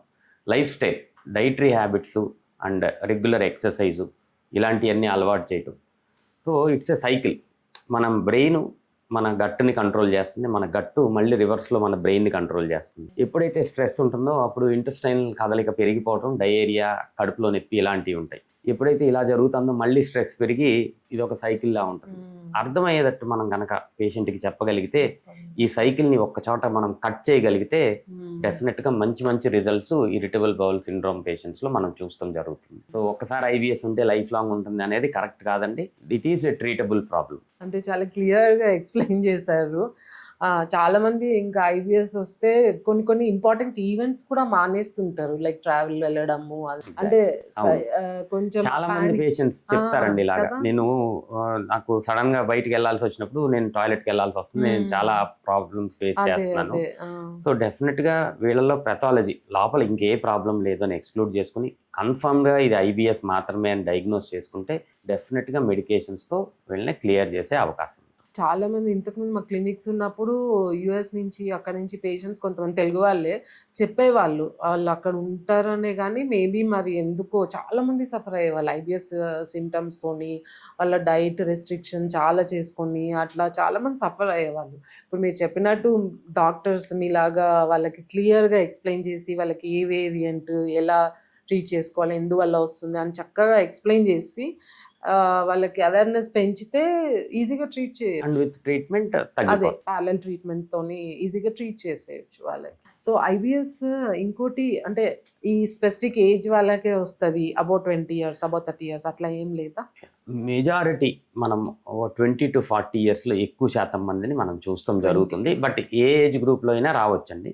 బట్ మెజారిటీ ఈ పీక్ ఏజ్ లోనే చూస్తాం. ఆ 20 to 40 years ఎక్కువ స్ట్రెస్, ఎక్కువ అవుట్ సైడ్ ఫుడ్కి ఎక్స్పోజరు, ఇవన్నీ ఈ ఏజ్ గ్రూప్లో ఉంటాయి కాబట్టి మెజారిటీ ఆ ఏజ్లో చూస్తాం.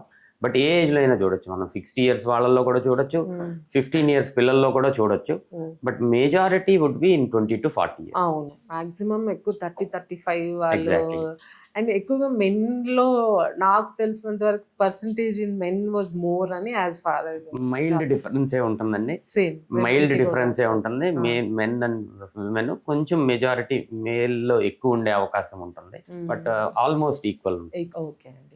డాక్టర్ గారు, లైక్ ఇందాక మీరు అన్నట్టు స్పెసిఫిక్ టైంకి తింటే అందరు ఏజ్ వాళ్ళు తింటే మంచిది, వాళ్ళకి ఓవరాల్ హెల్త్ బాగుంటుంది అన్నారు కదా. సో అలాగే అదే క్రమంలో వాళ్ళ రెగ్యులర్ లైఫ్ స్టైల్ హ్యాబిట్స్, అంటే రొటీన్ హ్యాబిట్స్, ఇట్లా టైంకి పడుకుంటున్నారా లేదా, ఇలా హెల్దీ హ్యాబిట్స్ ఉన్న వాళ్ళకి అన్హెల్దీ హ్యాబిట్స్ ఉన్న వాళ్ళకి గట్ హెల్త్ లో డిఫరెన్సెస్ ఎలా ఉంటాయంటారు? చాలా డిఫరెన్సెస్ ఉంటాయండి. చాలా healthy habits, for example fresh fruits, fresh vegetables తింటాం, రెగ్యులర్గా ఎక్సర్సైజ్ చేయటం, టైంకి ఫుడ్ తీసుకుంటాం అండ్ టైంకి నిద్రపోవటం. ఇలా చేసే వాళ్ళ గట్ బ్యాక్టీరియా చాలా బాగుంటుంది. గట్ మైక్రోబయోమ్, ఇప్పుడు మొత్తం అంతా మాట్లాడుకునేది హెల్త్లో గట్ మైక్రోబయోమ్ గురించి మాట్లాడుతున్నాం. ఈ గట్ మైక్రోబయోమ్ ఎంత హెల్తీగా ఉంటే మన గట్ హెల్త్ అంత బాగుంటుంది. నాట్ జస్ట్ గట్ హెల్త్, మిగిలిన ఆర్గాన్ హెల్త్ కూడా, మన బ్రెయిన్ కానీ, మన హార్ట్ కానీ, కిడ్నీస్ కానీ, లివర్ కానీ, మల్టిపుల్ ఆర్గాన్స్ హెల్తీగా ఉండటానికి ఈ గట్ మైక్రోబయోమ్ హెల్తీగా ఉండటం చాలా ఇంపార్టెంట్. సో ఎవరైతే ఈ timings, regularity, timing of food కానీ, type of food, regular exercise, regular టైమింగ్లో స్లీపింగ్, ఇలా చేసే వాళ్ళలో హెల్దీ గట్ మైక్రోబయోమ్ ఎక్కువగా ఉండే అవకాశం ఉంటుంది. ఇర్రెగ్యులర్ టైమింగ్స్లో తినేవాళ్ళు కానీ, అవుట్ సైడ్ ఫుడ్ ఎక్కువగా తీసుకునే వాళ్ళు కానీ, వీళ్ళల్లో గట్ మైక్రోబయోమ్ అన్హెల్దీగా ఉంటుంది. సో డెఫినెట్గా మీ గట్ హెల్త్ మంచిగా ఉండాలి, డైజెషన్ మంచిగా అవ్వాలి, ఏ గట్ ప్రాబ్లమ్స్ ఉండకూడదు అంటే ఇది చాలా ఇంపార్టెంట్. ఎవరు స్ట్రిక్ట్గా అడ్హేర్ అవుతారో మెజారిటీ వాళ్ళల్లో గట్ హెల్త్ చాలా బాగుంటుంది. ఓకే, సో హ్యాబిట్స్ అనేవి చాలా ఇంపార్టెంట్. డెఫినెట్ వాళ్ళు టైంకి పడుకోవడం, టైంకి తినడము, ఇంట్లో హోమ్ ఫుడ్ తినడము, సో ఏదైనా సరే హెల్దీ హ్యాబిట్స్ అనేవి మన గట్ హెల్త్, ఇట్లా వేరే క్యాన్సర్స్ కానీ, మల్టిపుల్ ప్రాబ్లమ్స్, మన గట్ హెల్త్ సరిగ్గా లేకపోతే ఇందాక మనం మాట్లాడుకున్న ఐబిఎస్ కానీ, ఇప్పుడు కొత్తగా మనం చూసే ఇన్ఫ్లమేటరీ బౌల్ డిసీజ్ ఐబిడి అనే ప్రాబ్లం ఎక్కువగా చూస్తున్నాం. ఫ్యాటీ లివర్కి ముఖ్యమైన కారణము గట్ హెల్త్, గట్ మైక్రోబయోమ్ సరిగ్గా లేకపోవటం.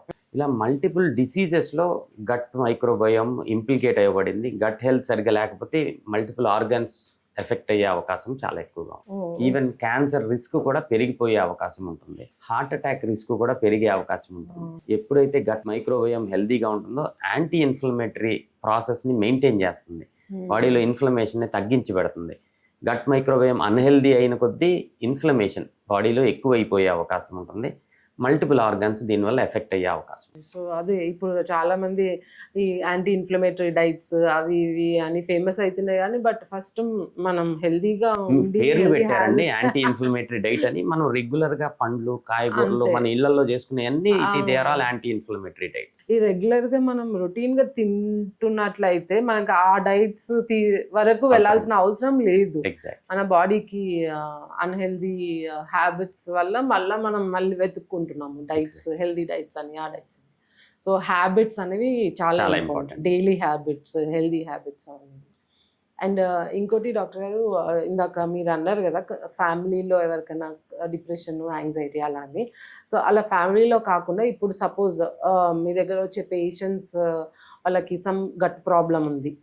సో ఆ గట్ ప్రాబ్లం యొక్క కారణం స్ట్రెస్ అని మీరు డయాగ్నోస్ చేసిన సన్నివేశాలు ఏమైనా ఉన్నాయా? యా, డెఫినెట్ గా ఉంటాయండి. ఫ్యామిలీ హిస్టరీ ఉండాల్సిన అవసరం లేదు. నేను ఇందాక చెప్పాను, యంగ్ పీపుల్లో ఈ మధ్య కాలంలో 20 to 40 ఇయర్స్ ఫ్యామిలీ హిస్టరీలో ఏం లేకపోయినా వాళ్ళ life style most of the time బాగా ఎడ్యుకేటెడ్ పీపుల్ వాళ్ళందరికీ వాళ్ళే చెప్తారు. స్ట్రెస్ఫుల్ పీరియడ్స్లో నాకు ఇంటెస్టైనల్ మూవ్మెంట్ బాగా అబ్నార్మల్గా ఉంటుంది. నేను ఏదన్నా హాలిడేకి వెళ్ళిన రోజు ఆ 4-5 days చాలా కంఫర్టబుల్గా ఉన్నానని చాలా మంది డైరెక్ట్గా వచ్చి చెప్తూ మొదలు పెడతారు. అంటే వాళ్ళందరికీ వాళ్ళే ఐడెంటిఫై చేసుకోగలుగుతున్నారు ఈ ప్రాబ్లం వల్లనే, ఈ స్ట్రెస్ వల్లనే అని. సో ఐడెంటిఫై చేస్తాం చాలా easy. Most of the time స్ట్రెస్సర్స్ని చాలా రేర్గా చెప్పలేకపోతారు. కొంతమంది స్ట్రెస్ అని చెప్పలేకపోతారు కానీ మెజారిటీ ఆఫ్ దెమ్ ఇది స్ట్రెస్ వల్ల ఇండ్యూస్ అవుతుందని వాళ్ళకి కూడా తెలుస్తూ ఉంటుంది. సో అండ్ మోస్ట్ ఇంపార్టెంట్ ఏంటంటే ఎవరికైతే ఇది స్ట్రెస్ వల్ల వస్తుంది అని తెలుసుకోగలిగినారో వాళ్ళకి ట్రీట్మెంట్ చేయడం చాలా ఈజీ. నాకు కరెక్ట్ ఇన్సైట్ అంటాం. డిసీజ్ నాకు ఉంది, దీనికి కారణం ఇది అని కూడా పేషెంటే తెలుసుకోగలుగుతారు. అలాంటి వాళ్ళని ట్రీట్ చేయడం చాలా ఈజీ. అండ్ IBS ట్రీట్మెంట్లో అది చాలా చాలా ఇంపార్టెంట్ యాక్చువల్లీ. సో ఇలా స్ట్రెస్ వల్ల నాకు ఈ ప్రాబ్లం వస్తుంది అని మీ దగ్గరికి వాళ్ళే చెప్తున్నారు. అండ్ ఒక్కొక్కసారి మీరు డయాగ్నోస్ చేస్తారు, అంటే ఇలా మిగిలిన ఎక్స్క్లూడ్ చేసుకుని స్ట్రక్చరల్ ప్రాబ్లం లేదు అన్న తర్వాత మనం డయాగ్నోస్ చేస్తాం. ఇది కూడా జరుగుతుంది. ఇది ఒక 30-40% అలాగే డయాగ్నోస్ చేస్తాం. అంటే ఇనీషియల్ గా సిమ్టమ్స్ వచ్చినప్పుడు అనుమానం ఉంటుంది, ఏదన్నా మనం మేజర్ థింగ్ మిస్ అవుతున్నామా అని. మేజర్ టెస్ట్లన్నీ మనం చేసుకున్న తర్వాత అన్ని నార్మల్ గా ఉన్నప్పుడు సో అప్పుడు మనం ఎక్స్ప్లెయిన్ చేయాల్సి వస్తుంది, ఇవన్నీ నార్మల్ గా ఉన్నాయి, it is only functional irritable bowel syndrome అని చెప్తారు. సో కౌన్సిలింగ్ కూడా మీ రెగ్యులర్ ట్రీట్మెంట్ ప్రాసెస్ లో ఒక డెఫినెట్ గా అది బాగా. డాక్టర్ గారు, ఇందాక మనము స్టమక్ క్యాన్సర్స్ గురించి మాట్లాడుకున్నాం కదా. సో అలాగే ఈ కొలాన్ క్యాన్సర్ అంటే ఇంటెస్టైన్ యొక్క క్యాన్సర్, దాని యొక్క పర్సంటేజ్ మన ఇండియన్స్ లో ఎంత ఉందంటారు? కోలాన్ క్యాన్సర్, పెద్ద పేగు అండ్ రెక్టమ్, పెద్ద పేగు మొత్తానికి క్యాన్సర్స్ డెఫినెట్గా ఇంక్రీజింగ్ ట్రెండ్లో ఉన్నాయి. ఇది వరకు రోజుల్లో వెస్ట్రన్ వరల్డ్తో కంపేర్ చేస్తే చాలా చాలా తక్కువగా ఉన్నట్టు మనం అనుకునే వాళ్ళమి. కానీ ఈ మధ్య కాలంలో మల్టిపుల్ రీజన్స్ వల్ల కోలాన్ క్యాన్సర్స్ పెరుగుతూ చూస్తున్నాం మనం. వెస్ట్రన్ వరల్డ్తో కంపేర్ చేస్తే ఇంకా తక్కువ నెంబర్లో ఉన్నా కానీ బట్ డెఫినెట్గా కోలాన్ క్యాన్సర్స్ ఇన్సిడెన్స్ భారతదేశంలో పెరుగుతుంది. ఇందాక నేను స్టమక్ క్యాన్సర్కి చెప్పినట్టు ఏరియా వైజ్ డిఫరెన్స్ ఏం లేదు.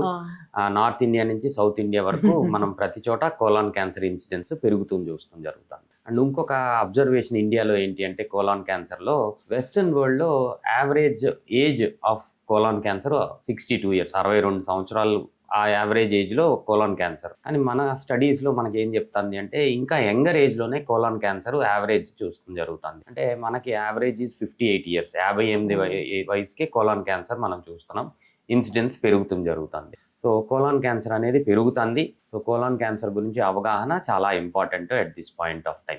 సో జనరల్గా మోషన్లో బ్లడ్ రావటం కానీ, ఇందాక నేను చెప్పిన altered bowel habits, sudden change in bowel habits, sudden change in constipation రావటం, ఇలాంటివి ఉన్నవాళ్ళు ఎవరైనా సరే 50 సంవత్సరాలు 45 సంవత్సరాలు పైబడిన వాళ్ళు ఎవరైనా సరే కోలాన్ క్యాన్సర్ గురించి పరీక్షలు చేయించుకోవాల్సిన అవసరం ఉంటుంది. కొలోనోస్కోపీ అనే ఒక టెస్ట్ చేస్తే కోలాన్ క్యాన్సరే కాదు, ఈవెన్ ఎర్లీ స్టేజ్లో కొలానిక్ పాలిప్ అంటారు, చిన్న పాలిప్ స్టేజ్లోనే మనం ఐడెంటిఫై చేసి ఆ పాలిప్ని రిమూవ్ చేస్తే కోలాన్ క్యాన్సర్ని మనం కంప్లీట్గా నివారించినట్టు అవుతుంది. సో డెఫినెట్గా colon cancer is a preventable disease. మనకు అవగాహన సరిపడా ఉంటే కనుక డెఫినెట్గా కోలాన్ క్యాన్సర్ కేసెస్ని తగ్గించుకునే అవకాశం ఉంటుంది.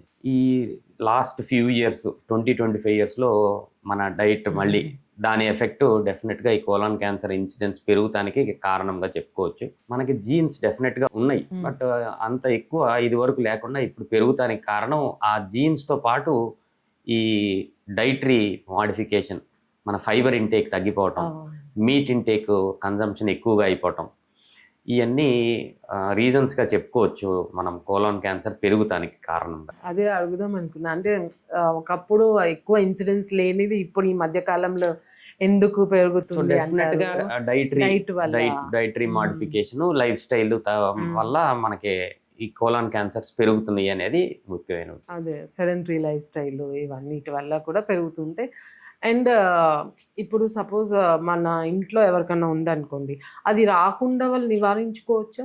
100% అండి. ఓకే. ఫ్యామిలీ మెంబర్స్ ఎవరికైనా సరే colon cancer, colorectal cancer diagnose అయితే ఆ ఫ్యామిలీలో ఉన్న ప్రతి ఒక్కళ్ళు ఫస్ట్ డిగ్రీ రిలేటివ్స్ కూడా, అంటే ఫర్ ఎగ్జాంపుల్ ఫాదర్ ఉంటే పిల్లలు కాకుండా ఫాదర్ యొక్క సిస్టరు, బ్రదరు వాళ్ళ పిల్లలు కూడా స్క్రీనింగ్ చేయించుకోవాల్సిన అవసరం ఉంటుంది. సో అట్ ఎనీ ఏజ్, ఏ ఏజ్లో ప్రెజెంట్ అయినా కానీ ఫ్యామిలీ మెంబర్స్ నెక్స్ట్ జనరేషన్ వాళ్ళు 40 yearsకి కొలనోస్కోపీ టెస్ట్, ఫస్ట్ కొలనోస్కోపీ 40 yearsకి చేయించుకోవాల్సిన అవసరం ఉంటుంది. ఈ కొలనోస్కోపీ చేయించుకుని ఈ పాలిప్స్ లాంటివి ఏమన్నా మనం ఐడెంటిఫై చేస్తే దాన్ని కంప్లీట్గా కట్ చేసేయచ్చు, కోలాన్ క్యాన్సర్కి వెళ్లకుండా అవకాశం ఉంటుంది. సో ప్రతి ఒక్కళ్ళు ఫ్యామిలీ మెంబర్స్కి ఎవరికన్నా కోలాన్ క్యాన్సర్ ఉంటే 40 yearsకి ఫస్ట్ స్క్రీనింగ్ చేసుకోవాలి. దాని ఫైండింగ్స్ బట్టి నెక్స్ట్ ఎప్పుడు చేసుకోవాలనేది గ్యాస్ట్రెంటాలజిస్ట్ చెప్తారు. సో ఫ్యామిలీ హిస్టరీ లేని వాళ్ళు స్పొరాడిక్ కేసెస్ కూడా ఉండే అవకాశం ఉంటుంది కాబట్టి, సో 40 సంవత్సరాల పైబడిన వాళ్ళు ఎవరైనా సరే మోషన్లో బ్లడ్ రావటం కానీ, చేంజ్ ఇన్ బౌల్ హ్యాబిట్, సడన్గా కాన్స్టిపేషన్ రావటం, సడన్గా డయేరియా రావటం, ఇంక్రీజ్ ఫ్రీక్వెన్సీ ఉంటే డెఫినెట్గా కోలాన్ క్యాన్సర్ ఏమన్నా అనుమానం మనసులో పెట్టుకుని కొలనోస్కోపీ పరీక్ష చేయించుకుంటే మంచిది. Preventable disease. సపోజ్ వాళ్ళకి ఎవరికైనా కొలాన్ క్యాన్సర్ ఉంటే ఇప్పుడు మనకి తగినంత ట్రీట్మెంట్ ఆప్షన్స్ ఇండియాలో ఉన్నాయి? డెఫినెట్గా ఉన్నాయండి. వరల్డ్ లో ఎక్కడ ఏ ట్రీట్మెంట్ చేయగలిగితే అదంతా మనం ఇండియాలో చేయగలుగుతాం. ఇప్పుడు బెస్ట్ ఆఫ్ ఫెసిలిటీస్ ఉన్నాయి, బెస్ట్ ఆఫ్ డాక్టర్స్ ఉన్నారు. సో అన్ని రకాల ట్రీట్మెంట్స్ అవైలబుల్ గా ఉన్నాయి. సో కొలాన్ క్యాన్సర్ డిటెక్ట్ అయినా కూడా పానిక్ అవ్వకుండా సరి అయిన డాక్టర్ దగ్గరికి వెళ్ళి సరి అయిన ట్రీట్మెంట్ తీసుకుంటే మీకు చాలా వరకు ట్రీటబుల్ కండిషన్ మాక్సిమం మెజారిటీగా. అండ్ డాక్టర్ గారు ఇందాక మీరు అంటే మనం మాట్లాడుకున్న చాలా సార్లు మీరు ఎక్సర్సైజ్, వాకింగ్, ఎక్సర్సైజ్ అట్లా అన్నారు కదా. సో జనరల్ గా చాలా మంది ఏంటంటే ఈ ఎక్సర్సైజ్, వాకింగ్ ఎక్కువగా ఓవర్ వెయిట్ ఉన్నా కూడా, ఆర్ షుగర్ డయాగ్నోస్ అయినా, ఆర్ కొలెస్ట్రాల్ ఎక్కువ ఉన్న వాళ్ళు, సో ఇలాంటి వాళ్ళే ఎక్కువగా వాకింగ్, ఎక్సర్సైజ్ చేస్తుంటారు. బట్ మీరు యాజ్ అ గ్యాస్ట్రోఎంట్రాలజిస్ట్ మీరు కూడా చాలా సార్లు మన ఇంతవరకు టాక్లో ఎక్సర్సైజ్ చేయాలి, యాక్టివ్గా ఉండాలి అనే చెప్పారు. సో ఈ ఎక్సర్సైజ్ అండ్ వాకింగ్ మన గట్ హెల్త్ని ఎలా ఇంపాక్ట్ చేస్తుంది? నేను ఎందుకు ఇంత స్ట్రెస్గా అడుగుతున్నా అంటే ఇప్పుడు చిన్న చిన్న పిల్లల దగ్గర నుంచి అందరూ సెడెంటరీ లైఫ్ చేస్తున్నారు. సో ఆ హ్యాబిట్ అనేది చిన్న పిల్లల నుంచే వాళ్ళకి అలవాటు చేస్తే సో కొంచెం చాలా వరకు మన జబ్బులను నివారించవచ్చు కదా అని. డెఫినెట్గా అండి. ఫస్ట్ అండ్ ఫార్మోస్ట్ థింగ్ చిన్నపిల్లల్లో డైట్ ఒకటి, ఎక్సర్సైజ్ ఒకటి చిన్నప్పటి నుంచి మనం అలవాట్లు చేయటం మొదలు పెట్టాలి.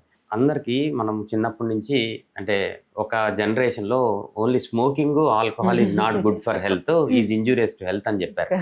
ఇప్పుడు అందరికీ చెప్పాల్సింది ఏంటి అంటే sugary drinks, packed foods, smoking and alcohol are injurious to health, sedentary life is injurious to health. ఈ 5 ఇంక్లూడ్ చేసి చెప్పాల్సిన అవసరం ఉంది చిన్నపిల్లల దగ్గర నుంచి.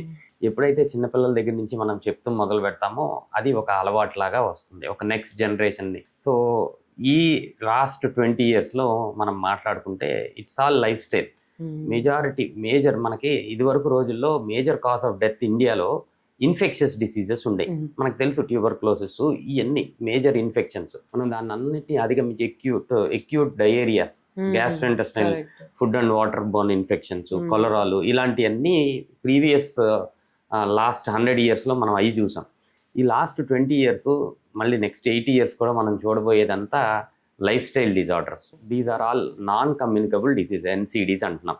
మనం డయాబెటీస్ కానీ, హైపర్ టెన్షన్ కానీ, ఇప్పుడు వచ్చే ఫ్యాటీ లివర్ కానీ, ఈ ప్రాబ్లమ్స్ అన్నిటికీ ముఖ్యమైన కారణము sedentary life style and dietary habits. ఈ రెండు కాంబినేషన్ సిమిలర్గా గట్ హెల్త్. ఇప్పుడు ఇంటెస్టైనల్ హెల్త్లో మీరు ఇందాక ఎక్సర్సైజ్ ఎలా హెల్ప్ చేస్తుంది అని అడుగుతుంది. Exercise first and foremost thing, exercise వల్ల ఇంటెస్టైనల్ మూవ్మెంట్ పెరుగుతుంది. ఇంటెస్టైన్లో ఎంజైమ్స్, మన డైజెస్టివ్ ఎంజైమ్స్ యాక్టివ్గా సెక్రీట్ అవుతూ మొదలు పెడతాయి.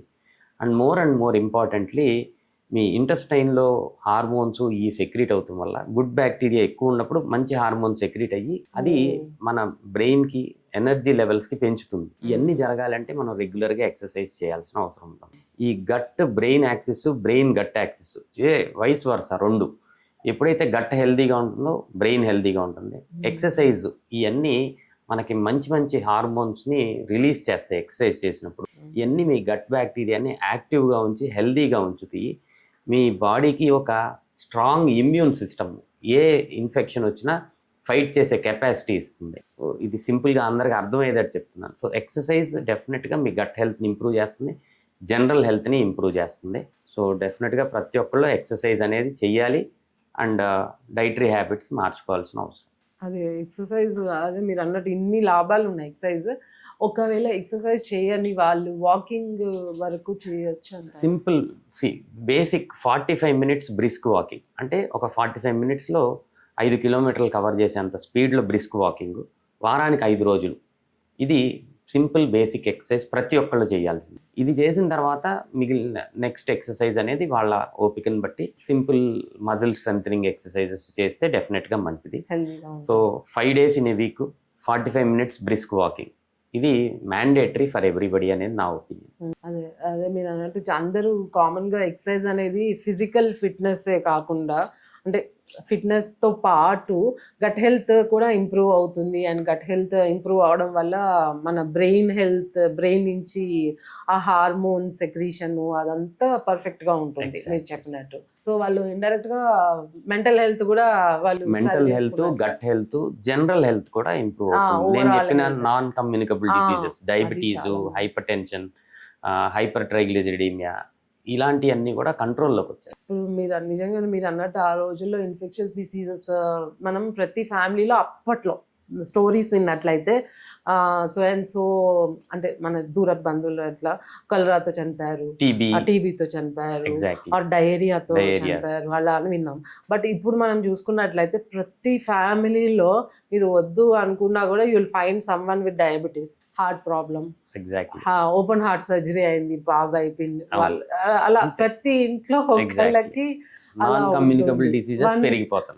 ప్రతి ఇంట్లో ఒక్కళ్ళకి compulsory non communicable 1 or more than 1. So ఇవన్నీ అరికట్టాలంటే మీరు అన్నట్టు డైట్, ఫైబర్ ఎక్కువగా ఇంక్లూడ్ చేసుకోవడము అండ్ వాకింగ్, ఎక్సర్సైజ్ ఇవన్నీ ఇంక్లూడ్ చేసుకోవడం. అప్పట్లో మా పేరెంట్స్ చేయలేదు, వాళ్ళు చేయలేదు కదా అంటే అప్పట్లో మాన్యువల్ వర్క్ లేదు, వాళ్ళు తినేవారండి. వాళ్ళు వెజిటేబుల్స్ చాలా ఫైబర్ తినేవాళ్ళు. వాళ్ళు తినే ధాన్యం కానీ అన్ని they were all wholesome food. అవును, అవును. రికలెక్ట్ చేసుకుంటే మా పేరెంట్స్ కానీ మా ఇన్లాస్ కానీ వాళ్ళకి జంక్ ఫుడ్ అంటే ఫ్రూట్స్, సీజనల్ ఫ్రూట్స్. ఆ రోజుల్లో అంటే మిల్కి మధ్యలో మనం స్నాక్స్ అంటే ఆ టైంలో ఆ సీజన్లో దొరికే జామకాయలు, వాటర్ మెలన్, సపోటా ఇవే తినేవాళ్ళు ఆ రోజుల్లో. అందుకే ఇప్పటికీ వాళ్ళు 70-80 వచ్చినా కూడా they are quite healthy, they are able to do their own works. And doctor visits కూడా తక్కువ ఉంటాయి. ఇప్పుడు మీరు అన్నట్టు మీరు 20 to 40 years వాళ్ళు ఎక్కువగా వస్తున్నారు ఐబిఎస్ అంటే. ఇప్పుడు మీరు హాస్పిటల్స్లో చూసుకున్నా కూడా younger people are going to hospitals, అదంతా ఉంటుంది. డాక్టర్ గారు లైక్ అండ్ ఆల్సో దిస్ మనం డైట్ గురించి మాట్లాడుకున్నప్పుడు ఈ అల్ట్రా ప్రాసెస్డ్ ఫుడ్స్ అంటే మనం ప్రాసెస్డ్ ఫుడ్స్ నుంచి అల్ట్రా ప్రాసెస్డ్ ఫుడ్స్ కూడా వెళ్తున్నాం. అంటే like ice creams, cakes, jams, sauces అంటే ఇవన్నీ ఇంకా వాటిని డిప్లీట్ చేసేస్తున్నారు న్యూట్రిషన్ నుంచి. అవి తీసుకోవడం వల్ల ఆర్ మన ఇంట్లో పిల్లలకి, పెద్దవాళ్ళకి పెట్టడం వల్ల మన గట్లో ఉండే గుడ్ బ్యాక్టీరియా అనేది పోతుందంటారా? కంప్లీట్గా అల్ట్రా ప్రాసెస్డ్ ఫుడ్స్ అంటే ఒకసారి జస్ట్ ఫర్ అందరి నాలెడ్జ్ కోసం మళ్ళీ అల్ట్రా ప్రాసెస్డ్ ఫుడ్స్ అంటే చెప్తాను. అన్ని షుగరీ డ్రింక్స్, అన్ని కూల్ డ్రింక్స్, మనకు చిన్నపిల్లల దగ్గర నుంచి ప్రతి ఒక్కళ్ళు కూల్ డ్రింక్స్ తీసుకుంటాం జరుగుతుంది. ఎనీథింగ్ ప్యాకెట్లో వచ్చే ఏదైనా సరే దాన్ని స్టోరేజ్ కోసం మనం వాడేది ఇవన్నీ అల్ట్రా ప్రాసెస్డ్ ఫుడ్స్. సో ప్రతి ఒక్కళ్ళు చిప్స్, రకరకాల చిప్స్ రెగ్యులర్గా తినటం మనం చూస్తున్నాము. So next ready to cook foods, ఇది కూడా చాలా ఎక్కువగా చూస్తున్నాము. ఇలా మల్టిపుల్ థింగ్స్ అన్నీ అల్ట్రా ప్రాసెస్డ్ ఫుడ్స్ అనే కేటగిరీలోకి వస్తాయి.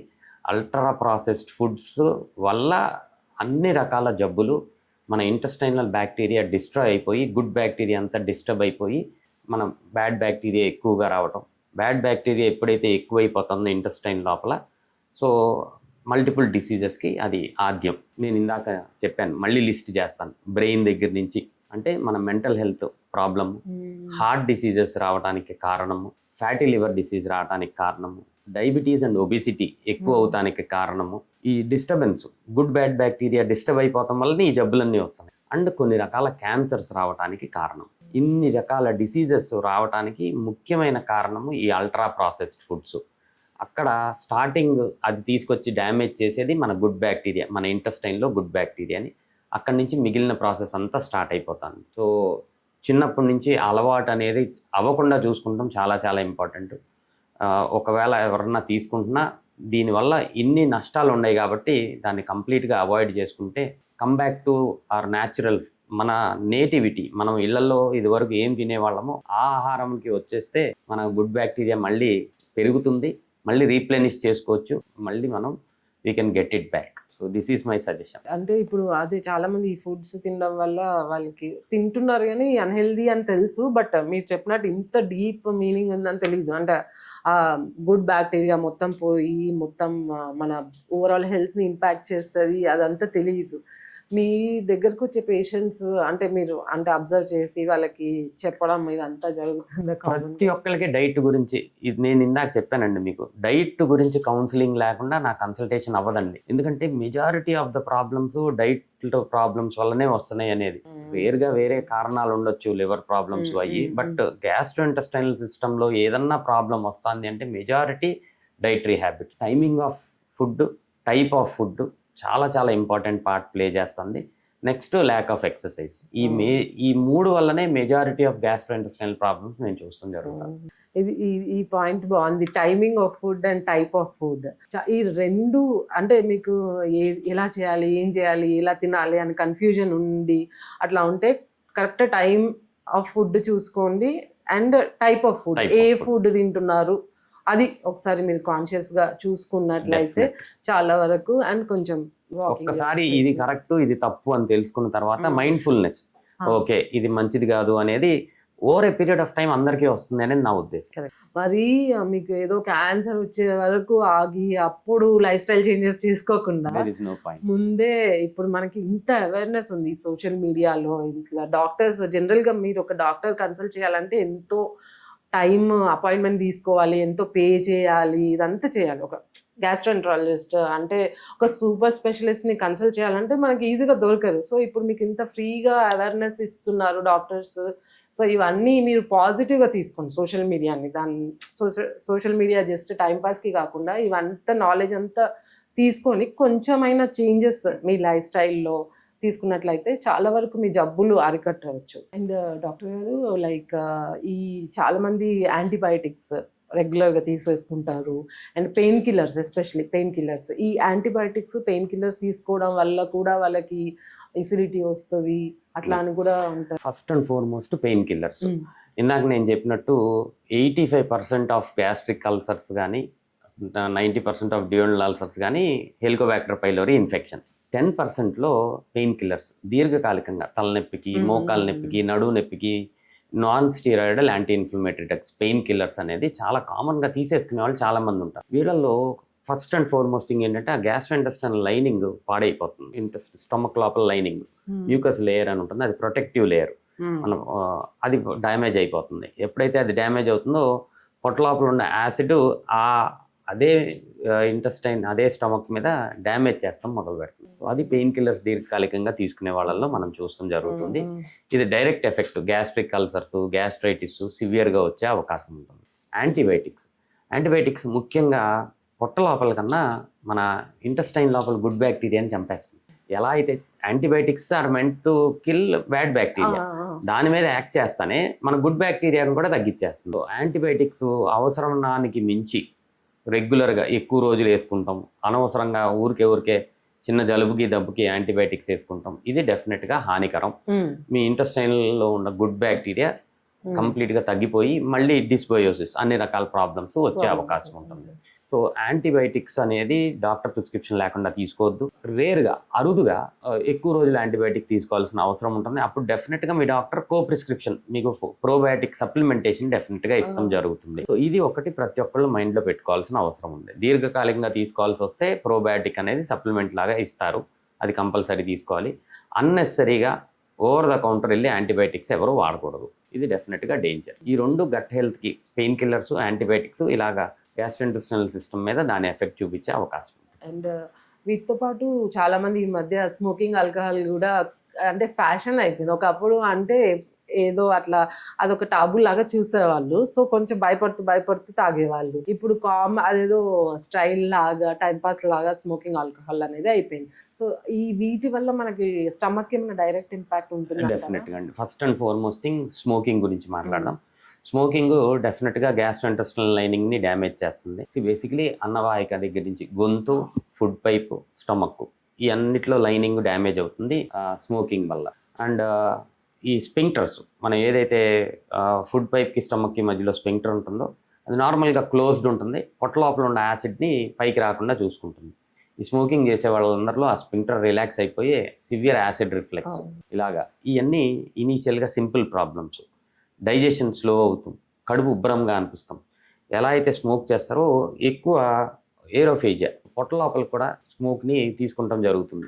వీళ్ళకి ఏరోఫేజియా అంటే కొంచెం ఎయిర్ ఎక్కువ తీసుకుంటాం వల్ల కడుపు ఉబ్బరం, ఎక్కువగా తేన్పులు రావటం, ఇలాంటి ప్రాబ్లమ్స్ మనం స్మోకర్స్లో చూస్తాం జరుగుతుంది. సో ఇవన్నీ బేసిక్ సింపుల్ ప్రాబ్లమ్స్. ఇంకా మిగిలినవన్నీ స్మోకింగ్ గురించి సైడ్ ఎఫెక్ట్స్. గ్యాస్ట్రోఇంటెస్టినల్ సిస్టమ్ చెప్పాలంటే ప్రతి ఒక్క ఆర్గాన్, గొంతు దగ్గర నుంచి throat cancer, oesophageal cancer, stomach cancer, pancreas cancer, ఈ అన్నిటినీ రిస్క్ని 3 to 4 times పెంచేస్తుంది స్మోకింగ్. సో స్మోకింగ్ గ్యాస్ట్రోఇంటెస్టినల్ సిస్టమ్కి అస్సలు మంచిది కాదు.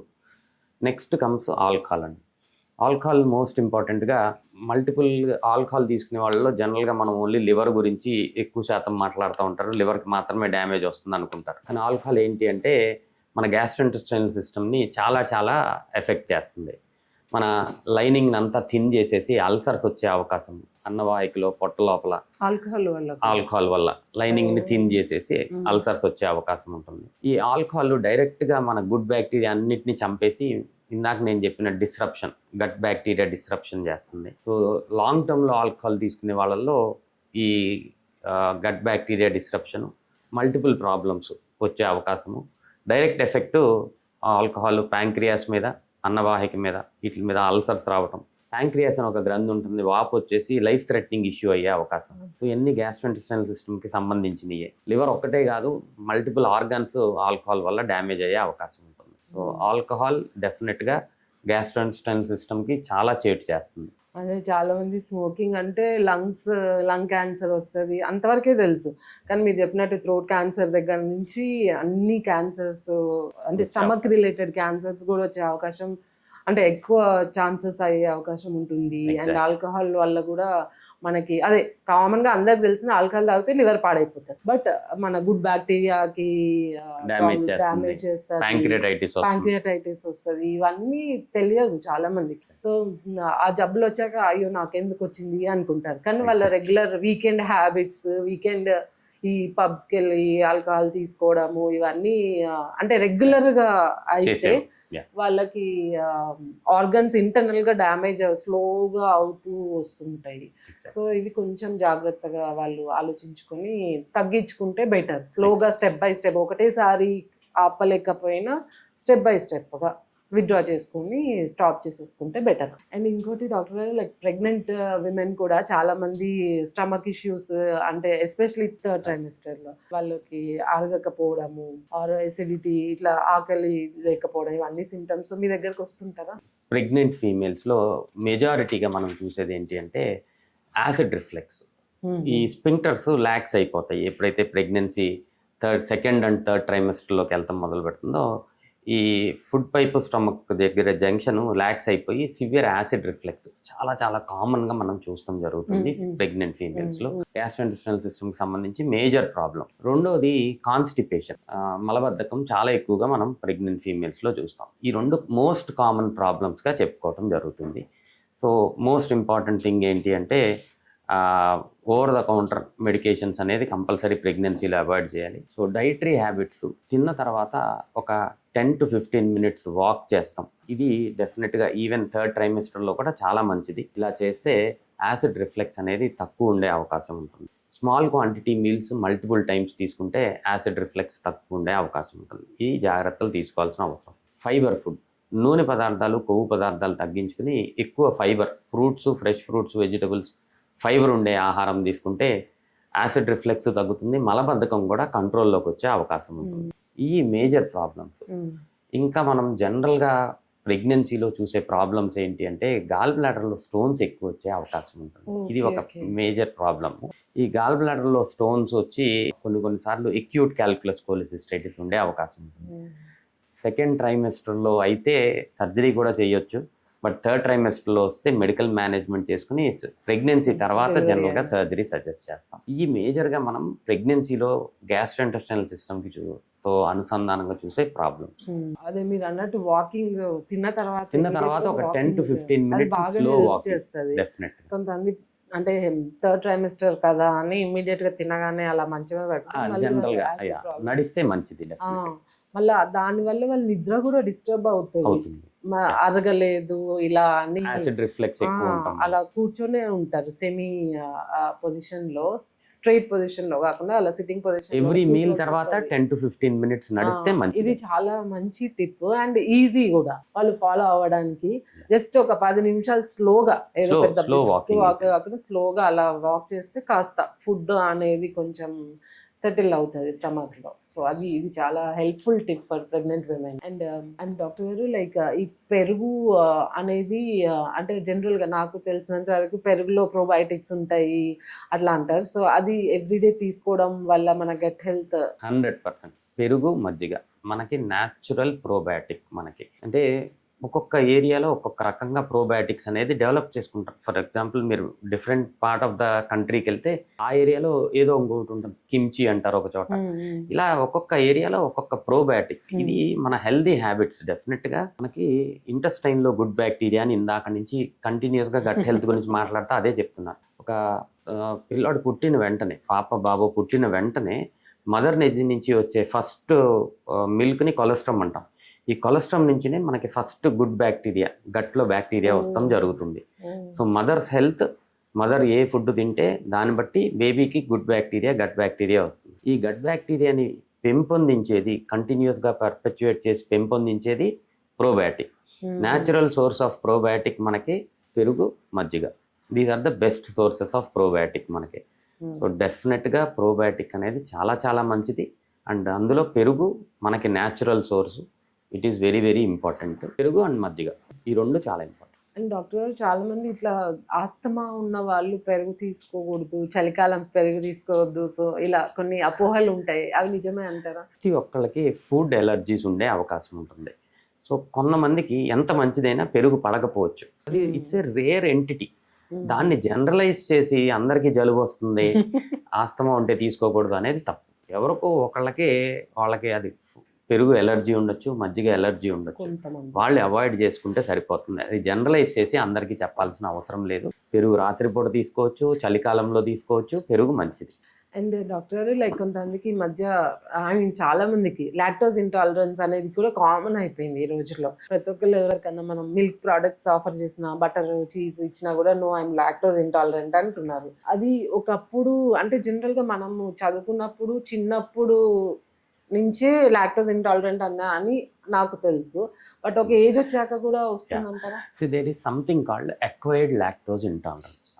సో ఫర్ ఎగ్జాంపుల్ మనం ఇండియాలో చూసుకుంటే 20 ఇయర్స్ పైబడిన వాళ్ళు, 20 ఇయర్స్ ఆఫ్టర్ 20 ఇయర్స్ 60% ఆఫ్ ఇండివిజువల్స్లో లాక్టోస్ ఇంటాలరెన్స్ ఉంటుంది. ఇది ఫ్యాక్ట్. సో లాక్టోస్ ఇంటాలరెన్స్ అనేది అసలు అబ్నార్మల్ కానే కాదు. 20 ఇయర్స్ తర్వాత పాలు తాగాల్సిన అవసరమే లేదు. లాక్టోస్ ఇంటాలరెన్స్ ఉన్నంత వరకు పెరుగు, మజ్జిగకి ఏ ప్రాబ్లం ఉండదండి. డైరెక్ట్ మిల్క్ తీసుకుంటేనే వీళ్ళకి ప్రాబ్లం ఉంటుంది. It's a very very common thing. So lactose intolerance అనేది అన్కామన్ కాదు. 20 ఇయర్స్ పైబడినాక 60% మందికి ఉండే అవకాశం ఉంటుంది. ఓన్లీ 40% మిల్క్ తాగలుగుతారు. కొంతమందికి సివియర్గా ఉండొచ్చు, కొంతమందికి మైల్డ్గా ఉండొచ్చు. ఎక్సెసివ్గా కడుపు ఉబ్బరము ఇలాంటివి వచ్చినప్పుడు ఫస్ట్ థింగ్ నేను సజెస్ట్ చేసేది మిల్క్ మానేయండి అని. 60% పీపుల్ విల్ ఇంప్రూవ్ ఒకసారి మిల్క్ మానేస్తే. సో మనం కాఫీ టీలో ప్రతి చోట మిల్క్ తీసుకుంటాం. ఆ మిల్క్ మానేసి ఇంప్రూవ్ అయిన వాళ్ళు చాలా మంది ఉంటారు. సో లాక్టోస్ ఇంటాలరెన్స్ చాలా కామన్, మనం అనుకున్నంత అన్కామన్ కాదు. అది పెద్ద వరి అవ్వాల్సిన అవసరం కానే కాదు. వాళ్ళ మిల్క్ మానేస్తే వాళ్ళకి సరిపోతుంది. బ్లోటింగ్ అవన్నీ తగ్గిపోతాయి. అండ్ చాలా మంది ఇప్పుడు లాక్టోస్ ఇంటాలరెంట్ అని ఒకవేళ వాళ్ళు డయాగ్నోస్ అయినా ఎవరైనా చెప్పినా కూడా పెరుగు కూడా మానేస్తున్నారు. పెరుగు మానాల్సిన అవసరం లేదు. పాలని డైజెస్ట్ చేసే ఎంజైమ్ వేరే, పెరుగును డైజెస్ట్ చేసే ఎంజైమ్ వేరే. ఆ లాక్టేజ్ అనేది డెఫిషియన్సీ ఉంటుంది. నేను చెప్పిన 60%లో పెరుగును డైజెస్ట్ చేస్తానికి లాక్టేజ్ అవసరం లేదు. సో పెరుగు మానాల్సిన అవసరం, మజ్జిగ మానాల్సిన అవసరం ఉండదు. కొన్ని రకాల అంటే పాలతో చేసే స్వీట్స్ ఇలాంటి వాటి వల్ల ప్రాబ్లం ఉంటుంది, అలాంటివి మానేయాలి. పాలు అవి మానేస్తే సరిపోతుంది. So lactose intolerance Very common. Age తర్వాత వచ్చే మీరు 60% 20 years తర్వాత 20 years తర్వాత వచ్చే అవకాశం ఉంటుంది. సో పాలు అండ్ ఇంకోటి 20 years పాలు అంత అవసరం లేదు. పాలు అవసరం అదర్ లేదు, సోర్సెస్ ఆఫ్ కాల్షియం తీసుకోవచ్చు. మనకి జనరల్ గా పాలు తాగకపోయినా కాఫీ, టీ ఇట్లన్నిట్లో పాలు మిక్స్ అవుతుంది. సో అవి అప్పటికి బోన్ డెవలప్మెంట్ కూడా అయిపోతుంది కాబట్టి ఇంకా అవసరం. అంత ఎక్సెస్ క్వాంటిటీలో అవసరం లేదు milk. And other source of protein, good fat ఇవన్నీ తీసుకోవచ్చు వాళ్ళు. Yes. సో లాక్టోస్ ఇంటాలరెన్స్ ఉంది కదా అని మళ్ళీ అది ఒక పెద్ద ప్రాబ్లం లాగా ఫీల్ అవ్వదు. అండ్ డాక్టర్ గారు ఫైనల్ గా అంటే నేను ఈ మధ్య అంటే నాకు కొత్త ఇంట్రెస్ట్ ఏంటంటే I'm looking into human emotions interlink to human physical health అనమాట. So that is my latest interest. So మన హ్యూమన్ ఎమోషన్స్ వల్ల గట్ హెల్త్ ఇంపాక్ట్ అయ్యే అవకాశం ఉంటుంది. డెఫినెట్ గా అవుతుంది. ఎవరు ఇందాక నేను IBS గురించి మాట్లాడుతా చాలా విషయాలు చెప్పాను. ఎవరైతే ఎక్కువ స్ట్రెస్ లో ఉంటారో వాళ్ళ గట్ ఫంక్షనాలిటీ చాలా మారిపోతుంది. So for example acid secretion ఎక్కువైపోతుంది, ఇంటెస్టైనల్ మొటిలిటీ ఫాస్ట్ అయిపోతుంది, కొంతమందిలో బాగా స్లో అయిపోతుంది. 2 ఎక్స్ట్రీమ్స్ ఉంటాయి. ఫర్ ఎగ్జాంపుల్ సింపుల్ ఎగ్జాంపుల్ చెప్తాను. ఒక 10th క్లాస్ ఎగ్జామ్, మనందరం కూడా 10th ఉంది, మెడిసిన్ ఎగ్జామ్ అయినా ఎగ్జామ్ ముందు ఇంటెస్టైనల్ మొటిలిటీ 2-3 సార్లు టాయిలెట్కి వెళ్ళి రావాల్సిన అవసరం. It is again sympathetic nervous system activate అయిపోతాం. So obviously your emotion is controlling your gut motility. Your emotion is controlling your acid secretion. Acid secretion ఎక్కువైపోతుంది. మీరు you must have heard about a word called stress ulcers. Correct. Stress gastric ulcers, stress gastric ulcer, bleeding ఇలాంటివి కూడా ఎప్పుడైతే బాగా stress ఉంటుందో even it can cause more and more acid and ulcers కూడా cause చేయొచ్చు. ఇలాగా మల్టిపుల్ థింగ్స్. మోస్ట్ ఇంపార్టెంట్ మళ్ళీ I'm coming back to my gut microbiome. Stress ఎక్కువ ఉన్న వాళ్ళలో గట్ మైక్రోబయోటా అబ్నార్మల్గా ఉంటుంది. బ్యాడ్ బ్యాక్టీరియాకి గ్రోత్కి ఛాన్స్ ఎక్కువ ఉంటుంది, ఇమ్యూనిటీ బాగా తగ్గిపోతుంది. So this again impacts your gut health. So multiple వేస్లో stress, your emotions can control your gastrointestinal system. So definitely emotions, gastrointestinal system is related. So emotional balance, mental health balance ఇవన్నీ పెట్టుకోవడం వల్ల మనం చాలా వరకు కొన్ని గట్ డిజార్డర్స్ కూడా అరికట్టవచ్చు. Exactly. Thank you doctor గారు. లైక్ చాలా క్లియర్గా అండ్ సింపుల్గా బాగా ఎక్స్ప్లెయిన్ చేశారు అండ్ ఇన్డెప్త్గా కూడా ఎక్స్ప్లెయిన్ చేశారు. యాజ్ అ డాక్టర్ నాకు కూడా చాలా విషయాలు తెలియదు. సో ఇట్ షోస్ యువర్ అంటే so much of you have so much of experience. Thank you అండి. Thank you very much.